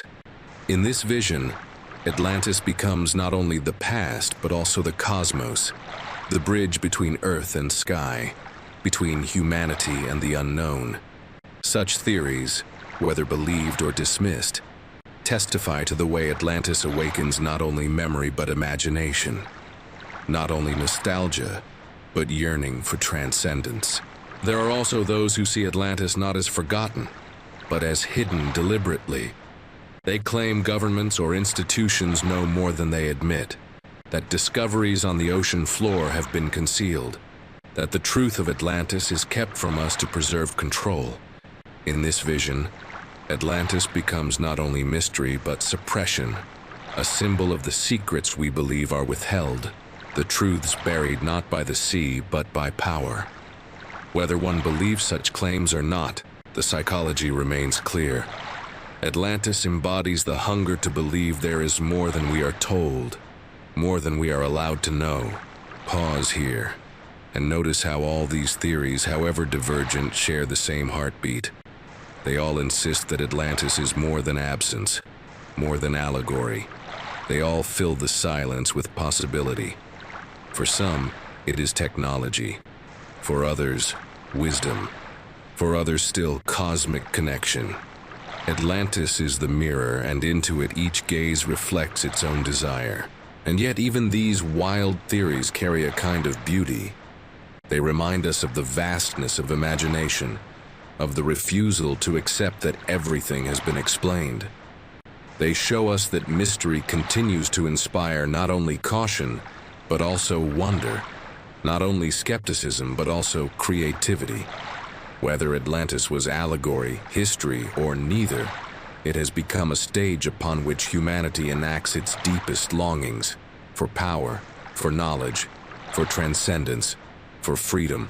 As you let these thoughts settle, your body softens further, your breath slows. You do not need to decide which vision of Atlantis is true, nor whether any of them are. It is enough to recognize that the city has always been more than city. It is canvas, mirror, vessel. Conspiracy or philosophy, wisdom or dream, it remains alive because it remains unresolved. And in its unresolved nature, it offers peace. For not everything must be proven. Some things can remain questions and still be precious. So close your eyes now and imagine Atlantis not as a place to find, but as a horizon of possibilities. Imagine its towers shining with energy, or its sages guarding secret wisdom, or its ruins hiding truths suppressed. Imagine whatever vision comes, and then let it drift away like foam on waves. For Atlantis belongs not only to theories but to silence, not only to seekers but to dreamers. And you too are a dreamer, drifting now deeper into calm, carried by the mystery that has outlived empires, outlasted certainties, and will continue to whisper as long as humanity hungers for what is hidden. Block 15, the what-if dimension. Imagining a highly advanced lost civilization. There is a question that hums softly whenever the name of Atlantis is spoken. A question that does not press for proof or demand certainty, but instead opens space for wonder. What if?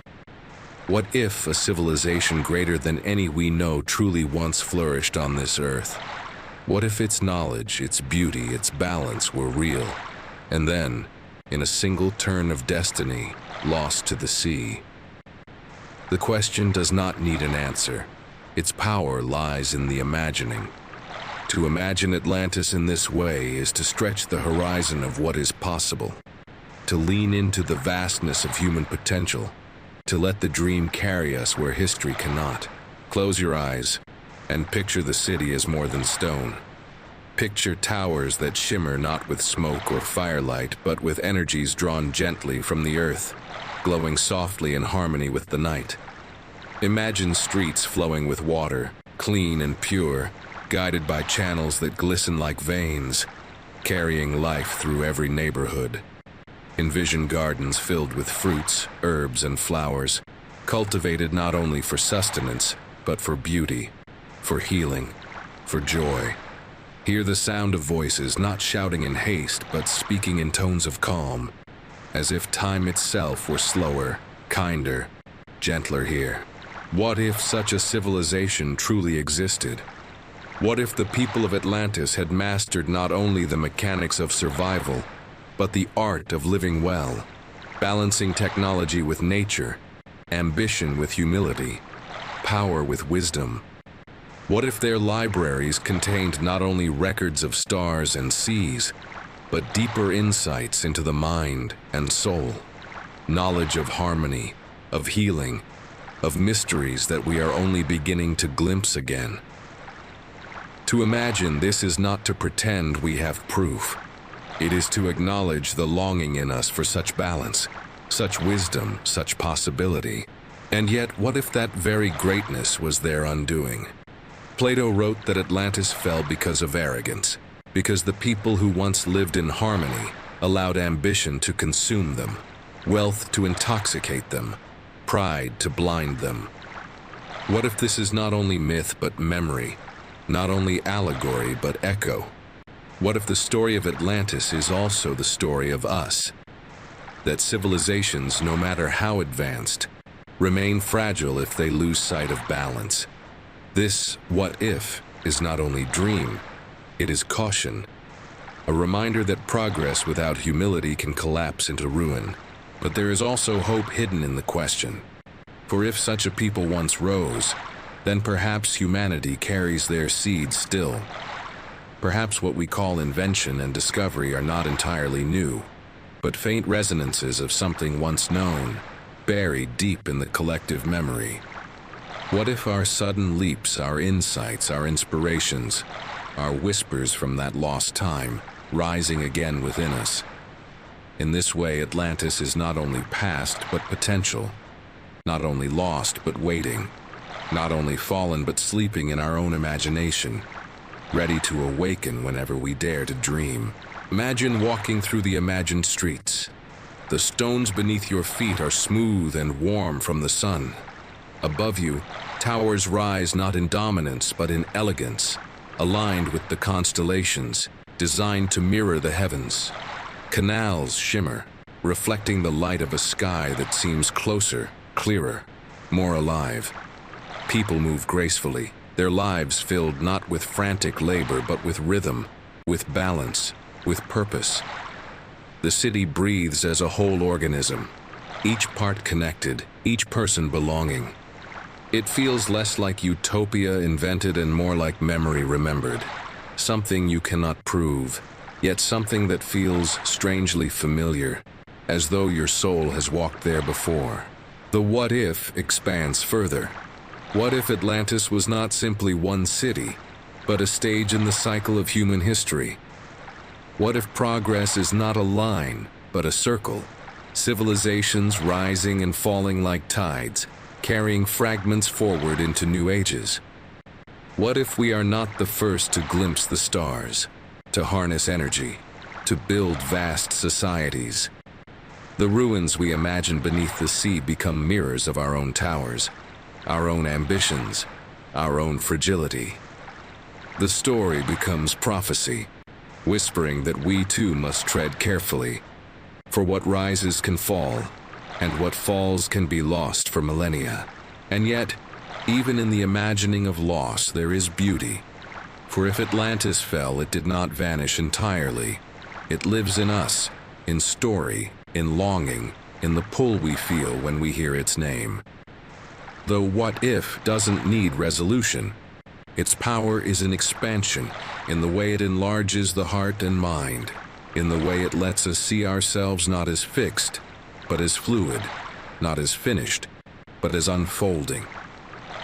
To imagine Atlantis as real, as advanced, as luminous, is to believe that humanity is capable of more than we have yet achieved, that the best of us may still lie ahead, waiting to surface like a city from the sea. Breathe slowly, and let this vision surround you. You do not need to prove or disprove it. You only need to let it drift, like a current carrying you deeper into rest. Atlantis is the dream of possibility, the song of potential, the echo of greatness not entirely lost. To ask what if is to surrender to wonder, to accept that imagination is as important as memory, that the stories we tell shape the future we build. So float now, softly, in this vision of the city beneath the waves. Feel its presence not as fact but as dream, not as stone but as silence, not as ruin but as possibility. Atlantis may or may not have been, but in the space of what if, it always is, always waiting, always shining, always whispering that the story of humanity is larger than we know, and the sea of potential deeper than we can see. Block 16, Lessons of Atlantis, Reflections on Human Ambition and Fragility. The story of Atlantis has always been more than a legend of splendor undone by waves. It has always carried within it the weight of a mirror, held up to humanity not to glorify, but to remind, not to dazzle, but to teach. When Plato spoke of the city, he spoke not as a historian archiving events, but as a philosopher planting seeds of reflection. He gave us not only the image of a mighty empire lost in a single night, but the echo of its lessons, lessons about greatness and its limits, about ambition and its shadows, about the fragility that underlies even the most radiant of civilizations. And these lessons, whispered across millennia, remain as urgent and as gentle as the tide itself. The first lesson is that no greatness is invulnerable. Atlantis, as described, was a marvel of its age, a naval power whose fleets covered the seas, a society whose wealth poured from fertile lands and rich mines, a kingdom of technology and beauty. To its people it must have seemed eternal, as though stone and law and power could bind time itself. Yet, in a single day and night, the city was gone, swallowed by the sea, erased from maps, left only in memory. This contrast, centuries to rise, moments to fall, carries the humbling truth that nothing human is beyond fragility. Every tower has its breaking point, every empire its decline, every civilization its silence. To know this is not to despair, but to awaken to humility.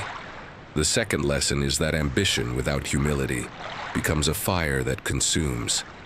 Atlantis, Plato tells us, began in balance, its people aligned with the rhythms of nature, their power tempered by wisdom, their hearts attuned to harmony. But wealth has its intoxication and power has its hunger. Slowly, subtly, they shifted. The balance gave way to arrogance, the gratitude to greed, the wisdom to pride.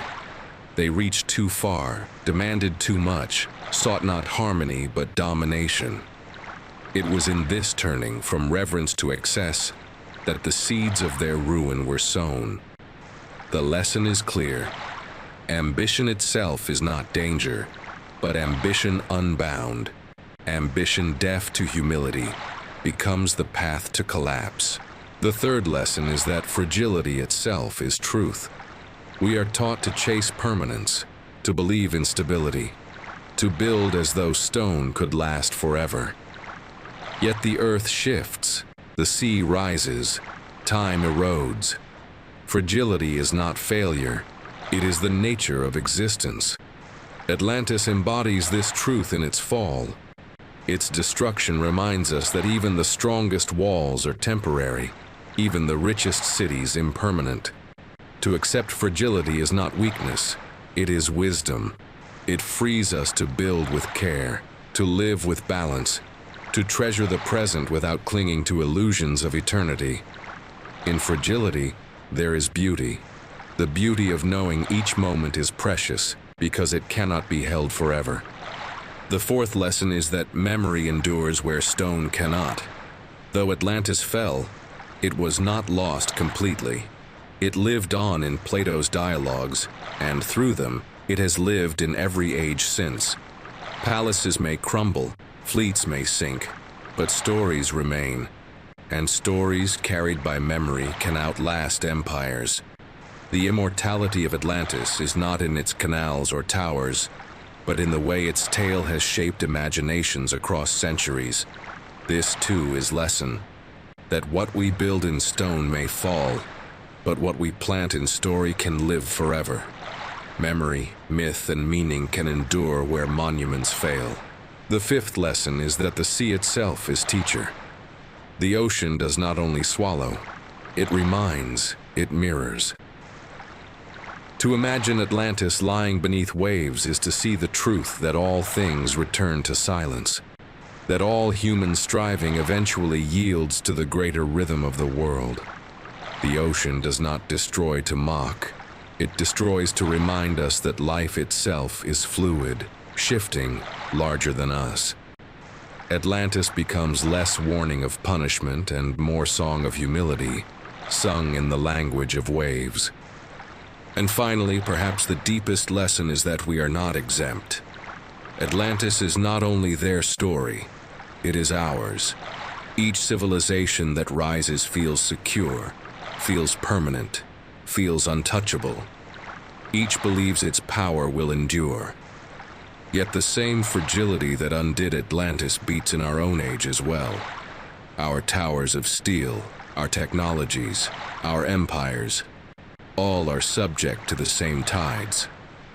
The lesson of Atlantis is not that they fell, but that we can too, unless we remember balance, unless we temper ambition with humility, unless we live not in excess but in harmony. Imagine for a moment the city before its fall, the streets alive with light, the harbors filled with ships, the gardens blooming, the air vibrant with song. Then imagine the silence after, the sea covering the stones, the voices gone, the towers dissolved into darkness. This is the rhythm of the lesson, that glory and silence are always intertwined, that rise and fall are two halves of the same whole. And as you picture this, let it soothe you rather than disturb you. For in knowing fragility, you find peace. In knowing impermanence, you learn to rest. So breathe slowly now. Let these lessons wash over you like waves. No greatness is invulnerable, ambition must be tempered. Fragility is truth, memory endures. They come not to frighten but to calm, not to accuse, but to remind.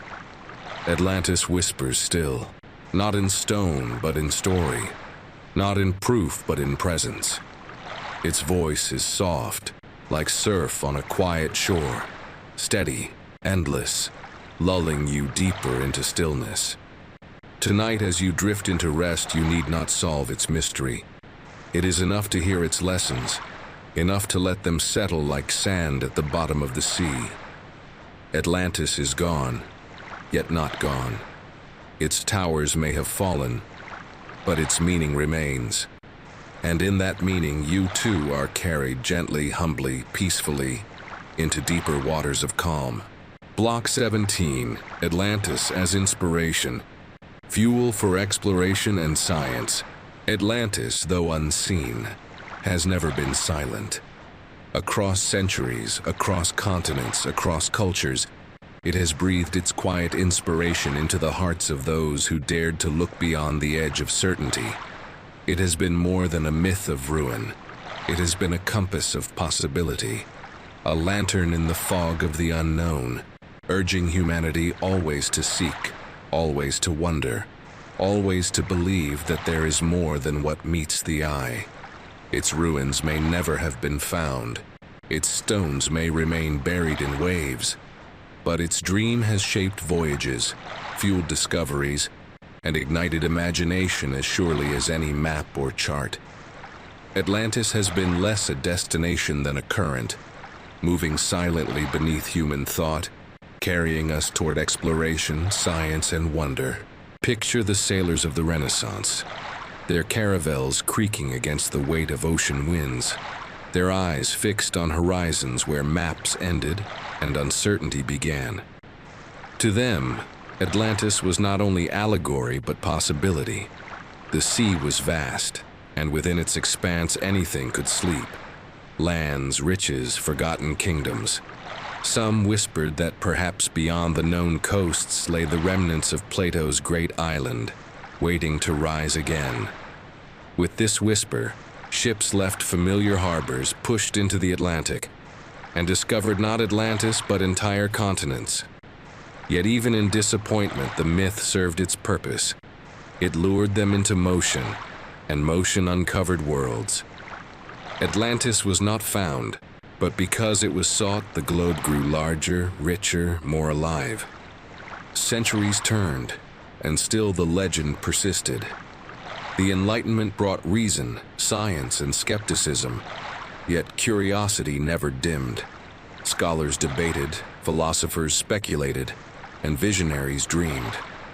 By the 19th century, when technology began to reveal new tools for exploration, Atlantis re-emerged as a muse for inventors, writers, and adventurers alike. Ignatius Donnelly published his sweeping theories, blending archaeology and imagination, proposing that Atlantis was the cradle of all civilizations. Though dismissed by many, his words lit fires in minds, fires that burned into the cultural fabric of the age. Jules Verne, too, carried Atlantis into fiction, sending Captain Nemo gliding over imagined ruins, shaping the way generations dreamed of the deep. From that seed of inspiration came submarines, undersea exploration, the urge to dive where sunlight fades. Science followed the myth into the depths. Oceanographers, armed with sonar and submersibles, mapped seafloors that had once been only blank blue on charts. When strange shapes appeared in scans, when ridges and plateaus rose from the abyss, Atlantis was invoked again, not as proof but as question. Was this the drowned city? Was this the long-sought land? And though geology and tectonics often explained the mysteries, still the search continued. Because Atlantis had become not only a city to find, but a symbol of the unknown itself. To search for Atlantis was to search for the unseen, to confront the fact that most of the earth remains hidden. And so, each expedition into the deep, whether it found ruins or not, became an echo of the Atlantean quest. But the inspiration does not belong only to explorers of the physical world. It belongs equally to those who explore with mind and spirit. Atlantis has long been invoked as metaphor for potential, the idea that humanity is capable of more than we know. For scientists, it suggests that we may have lost knowledge, that history is not a straight ascent, but a rhythm of rise and fall. For dreamers, it suggests that wisdom may yet be recovered, that within us are echoes of forgotten greatness waiting to surface again. For artists, it offers imagery of light beneath water, of towers half buried, of beauty undone yet eternal. In every discipline, in every heart, Atlantis has become a quiet invitation to imagine more, to go further, to wonder again. Consider the diver descending into the abyss, light fading, silence pressing. At 300 meters, the sea is black, yet in the glow of the submersible's lamps, shapes appear: coral, rock, the suggestion of walls. The heart quickens, the imagination leaps. Could this be a fragment of the lost city? The instruments record data, the cameras capture images, but behind the science beats the pulse of the myth. the voice of Atlantis urging, "Keep looking." Even if ruins are never found, the search itself becomes its own treasure, expanding knowledge, deepening connection, fueling wonder. And so it is with astronomers scanning stars, with physicists probing mysteries of matter, with biologists unlocking the code of life. Atlantis lives not only in ocean depths, but in every frontier of human inquiry. It whispers that there is always more to see, always more to learn, always more waiting beyond the horizon. This is why the myth has endured, why it continues to inspire not only curiosity about the past, but courage for the future. Its true power is not in being found, but in being sought. As you breathe slowly now, let this reflection settle into you. Atlantis need not rise from the sea to be real. Its reality is in the way it has moved humanity, the way it has carried us into exploration, into science, into imagination. It is less a city than a current of possibility, flowing quietly through time, urging us always onward. So picture yourself aboard a ship under starlight. The horizon stretches endless, the sea whispers with mystery. The night air hums with potential. You do not know what you will find, and yet you go, because the going itself is wonder. This is Atlantis. Not stone, not ruin, but the eternal spark to seek.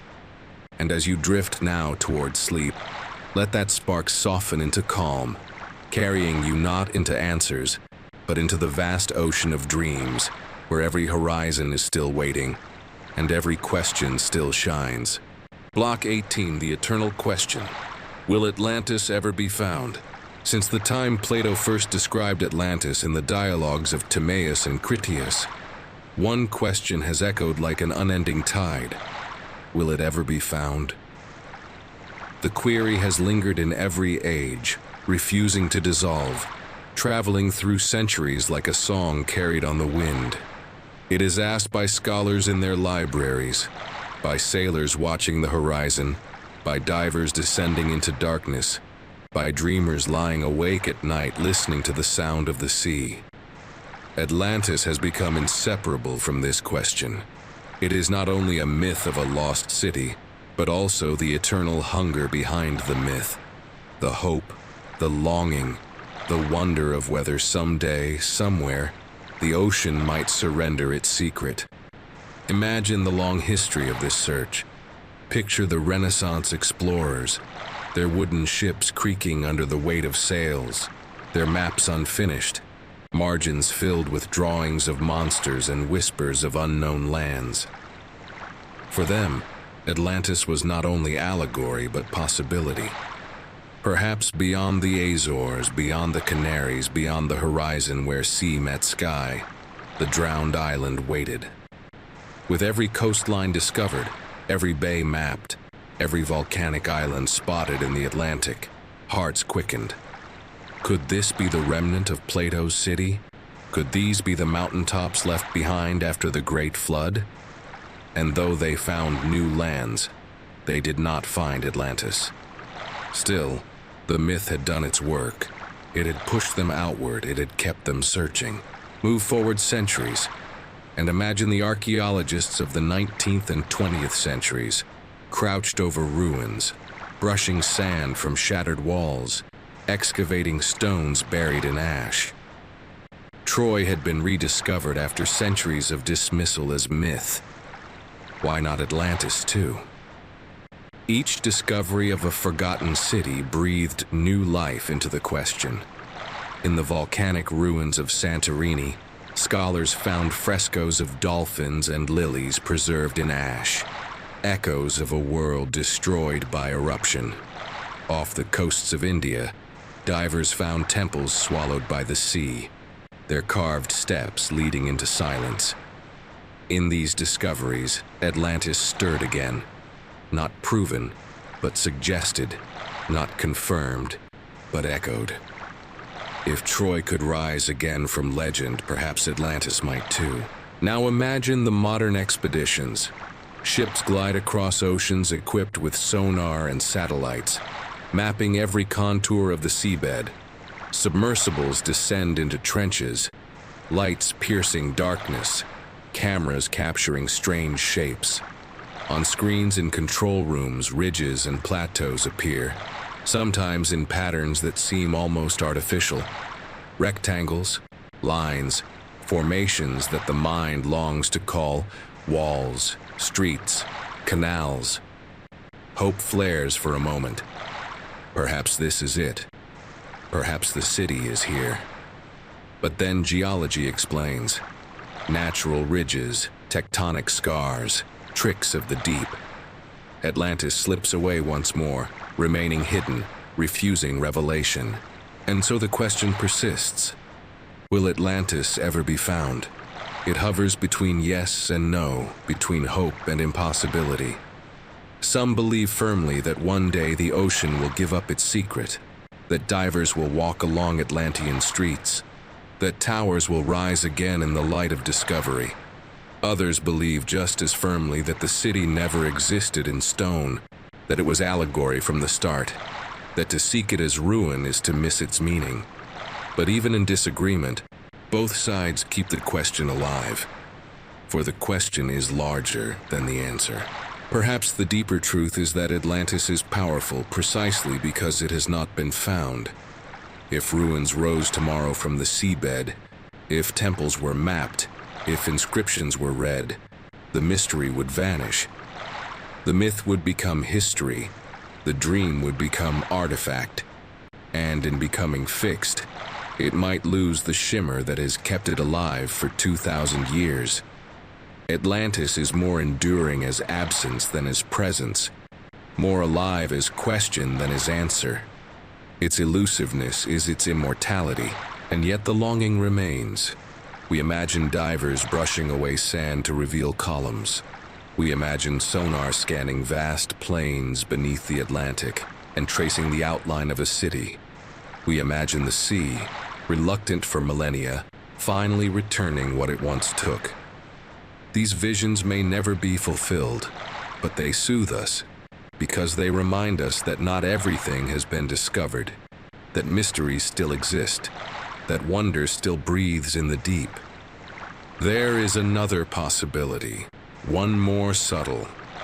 Perhaps Atlantis has already been found, not as one place, but as fragments scattered across the world. In the ruins of Thera, in the drowned temples of India, in the lost cities buried beneath deserts, we glimpse pieces of the myth.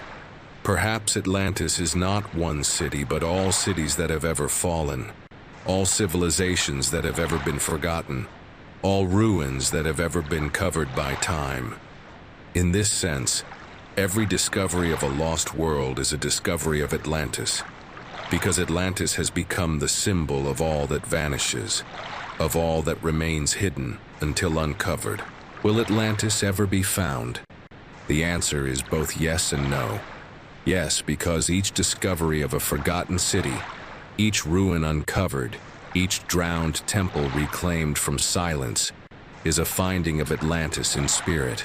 No, because the city itself, as Plato described it, may never rise from the sea, may never exist in stone. But the question is more important than the answer. The act of wondering, the act of seeking, the act of imagining. These are the true discoveries, the treasures Atlantis has already given us. So breathe slowly now, and let the question rest within you. Do not try to resolve it. Let it linger like a soft tide, rising, falling, endless. Imagine the sea at night, dark and infinite, stars mirrored on its surface, waves whispering secrets you cannot quite hear. Somewhere beneath lies silence, perhaps ruins, perhaps only stone, but always mystery. Atlantis lives not in the certainty of its discovery, but in the endlessness of the question. Will Atlantis ever be found? Perhaps yes, perhaps no. But in the asking, in the dreaming, in the searching, it has already been found. Found in us, in our longing, in our eternal gaze toward the horizon. Atlantis does not need to rise to live. It already lives in every breath of wonder, in every wave of curiosity, in every dream that carries us beyond what is known. And tonight, as you drift into rest, you carry that dream with you, not as answer but as comfort, not as certainty but as peace. The peace of knowing that some mysteries are meant not to be solved, but to remain eternal questions, guiding us gently deeper into the vast ocean of imagination. Block 19. Atlantis in the realm of dreams and the subconscious. Atlantis may never have risen again from the waves, may never have offered divers its streets or temples, but it has remained astonishingly alive in another dimension, the quiet, elusive, and boundless domain of dreams. In the soft space where waking dissolves and sleep begins, the mind unmoors itself from proof, from history, from maps, and drifts into landscapes shaped by memory, longing, and imagination. And there, again and again, Atlantis appears, not as ruins fixed in stone, but as shimmering visions that seem both foreign and familiar, both lost and present. The city breathes in the subconscious, more vivid than history, more enduring than monuments, more intimate than legend. Think of the way dreams work. Fragments of memory, scattered images, whispered desires, forgotten fears, all of them gather, bend, and merge in the theater of the night. Dreams do not need consistency. They need symbol. They do not demand evidence. They thrive on suggestion. And in this weaving, Atlantis rises as one of the most powerful symbols the human mind has ever known. Sometimes it appears as a shining city of crystal towers rising through blue light, streets threaded with gold and gardens blooming in impossible beauty. Sometimes it appears as ruins half buried in sand beneath shifting waters, columns broken, canals choked with silt, voices echoing from walls that no longer stand. And sometimes it appears as something stranger still, a city only half remembered, as though the dreamer has walked there before in another life, as though the soul carries a memory the body has forgotten. Why does this vision return with such persistence? Perhaps because Atlantis is not only a place but a mirror of the mind itself. The subconscious, vast and hidden, is an ocean within us. Beneath the surface of waking thought lie whole continents of memory, feeling, instinct, and imagination. Atlantis, as a submerged city, becomes the perfect emblem of this interior world. To dream of Atlantis is to dream of the self, to sense that beneath our conscious awareness lies a depth of wisdom, beauty, and mystery waiting to be uncovered. In this way, every dream of Atlantis is not about the city at all, but about the dreamer, about the ocean of the soul, about the treasures and ruins that lie beneath the waves of our own minds. Psychologists have noted how often dreams contain hidden rooms, buried treasures, forgotten houses, lost cities. These are not random. They are expressions of the unconscious, symbols of what is unacknowledged or unrecovered. Carl Jung spoke of the collective unconscious, a reservoir of archetypes and symbols shared across humanity. Atlantis, in this sense, is not just one myth, but an archetype itself, the archetype of lost knowledge, of forgotten greatness, of hidden potential. When it rises in our dreams, it does so not as history but as symbol, reminding us that part of us is always submerged, always waiting, always deeper than we think. And so artists, writers, and visionaries have long drawn from this dream of Atlantis. Painters have filled canvases with images of cities glowing beneath water, sometimes radiant, sometimes ruined. Writers have spun tales of journeys to the depths where the lost kingdom still thrives, hidden in domes of glass or preserved in silence. Musicians have composed works that echo the rhythm of waves, the hush of the deep, the melancholy beauty of a place remembered but not seen. Each of these creations is not about finding Atlantis in the world. but about finding Atlantis within. The city becomes a canvas for the inner landscape, a way to express longings that cannot be named. The longing for harmony, for knowledge, for paradise, for what was lost but might be found again. Imagine yourself now drifting into such a dream. You feel water all around you, but you are not drowning. You are breathing easily, moving effortlessly, as though your body has become weightless. Light filters from above in soft beams, illuminating shapes that slowly become clear. Towers rising, columns gleaming, streets opening into plazas where fountains once sang.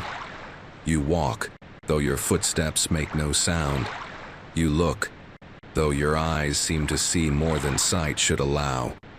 The city is empty, and yet it is alive with presence. You feel that you know this place, though you cannot say how. You feel that you belong here, though you cannot say why. This is the dream of Atlantis. Not proof, not history, but memory of something deeper than either. And perhaps this is the true immortality of Atlantis. Not to exist as ruins in stone, but to exist eternally in the realm of the subconscious. For what is a myth but a dream we share across generations? What is imagination but the dreaming of humanity itself?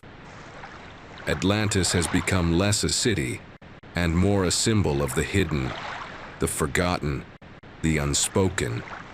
It tells us that there is always more beneath the surface, always truths we have not touched, always depths we have not plumbed.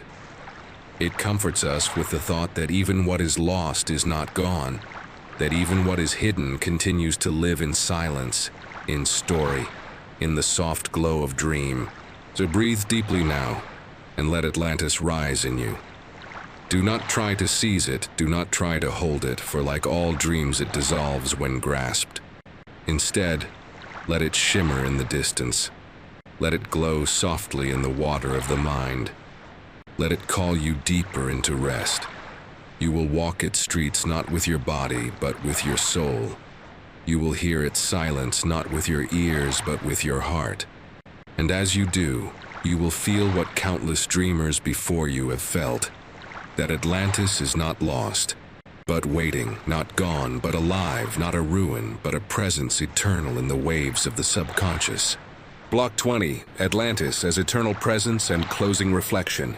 Atlantis has never needed to rise again from the waves to endure.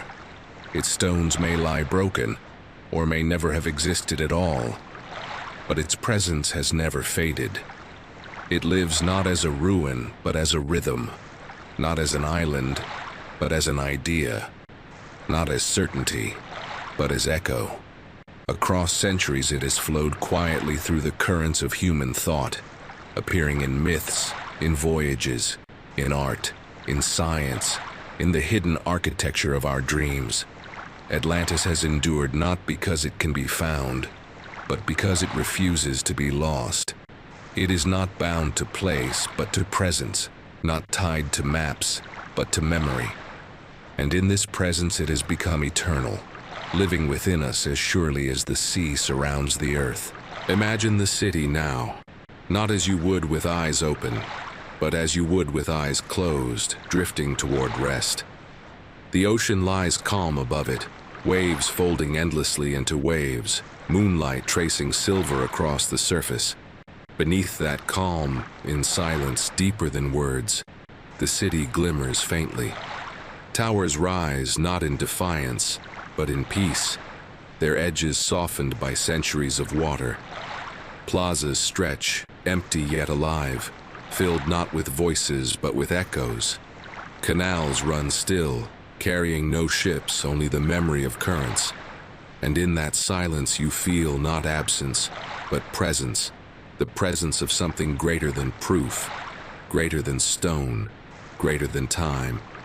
Atlantis is there, and yet it is here, and yet it is everywhere because it has become less city than symbol, less place than presence. The eternal presence of Atlantis is a reminder of the truths that flow beneath all stories. It reminds us that what is lost is never wholly gone. It reminds us that memory is stronger than ruin, that imagination is more enduring than monuments, that the human spirit keeps alive what the world may take away. It reminds us, too, that fragility and endurance are not opposites but companions, woven together like sea and shore. A city may fall, but the story of that fall may rise again, echoing endlessly, carrying its lessons, carrying its beauty, carrying its warning, carrying its hope. Atlantis is eternal because it teaches us that nothing, no empire, no person, no dream, truly disappears as long as it is remembered. And beyond memory, Atlantis is eternal because it dwells within us. When you close your eyes and drift into the subconscious, when you surrender to the current of dreams, Atlantis often returns, not as ruins to be mapped, but as landscapes to be felt. It glows within the inner ocean, the sea of the mind where hidden truths lie, where forgotten wisdom waits. Atlantis rises there in shimmering towers, in silent streets, in light that does not fade. It is the city of the subconscious, the emblem of the hidden, the whisper of what is more than we know. In this way, Atlantis is eternal not only in culture, but in soul, eternal not only in story, but in silence, eternal not only in history, but in the depths of our own being. Breathe slowly now, and let this presence surround you. You are no longer searching, you are no longer asking.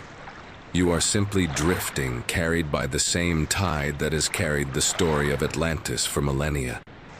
Let its calm fill you. Let its silence soothe you. Let its mystery cradle you. For Atlantis is not here to disturb or demand. It is here to remind, to reflect, to reassure. Its eternal presence is not heavy. It is light, gentle as waves, soft as night air, steady as breath. And as you rest in this presence, reflect on what Atlantis has always whispered. That ambition must be tempered, that balance must be honored, that fragility must be accepted, that memory must be treasured, that mystery must be cherished. These lessons are not burdens but gifts, gifts carried across time in the silence of a myth. Atlantis remains eternal not to warn us alone, but to comfort us, to remind us that even what is lost can continue to live. Even what has fallen can continue to shine. Even what is gone can continue to guide. Now let yourself drift deeper. Imagine yourself floating on calm waters, stars reflected all around you, the horizon endless, the night quiet. Beneath you lies the city, though you cannot see it, though you do not need to see it. You feel it instead, as presence, as rhythm, as calm. It carries you gently, it holds you softly, it lulls you toward sleep. Atlantis is here tonight, not beneath waves, but within breath, within thought, within dream. And as you let go, it will remain, glowing faintly, guiding you deeper, holding you longer, soothing you fully. Atlantis has never needed to be found to be real. It is real in longing, real in imagination, real in presence. It has become eternal because it has become inseparable from us. And tonight, as you rest, you carry it too. The city glows within you, silent, endless, luminous. It will fade with morning light as dreams always do, but it will never vanish. It will wait, as it always has, as it always will, to rise again whenever silence deepens, whenever memory stirs, whenever imagination opens. Atlantis is eternal because it is not bound to time, but to the timeless ocean of the human spirit. And before you drift completely, let me offer a final invitation. If this journey through Atlantis has touched you, if you have felt the calm of its silence, the wonder of its presence, the peace of its lesson, then share that gift. Like this video, Leave your reflections in a comment and subscribe so you may return again to voyages such as this. Journeys not of noise but of quiet, not of answers but of wonder, not of proof but of imagination. Together, we keep Atlantis alive, not beneath the sea but in the eternal ocean of our minds.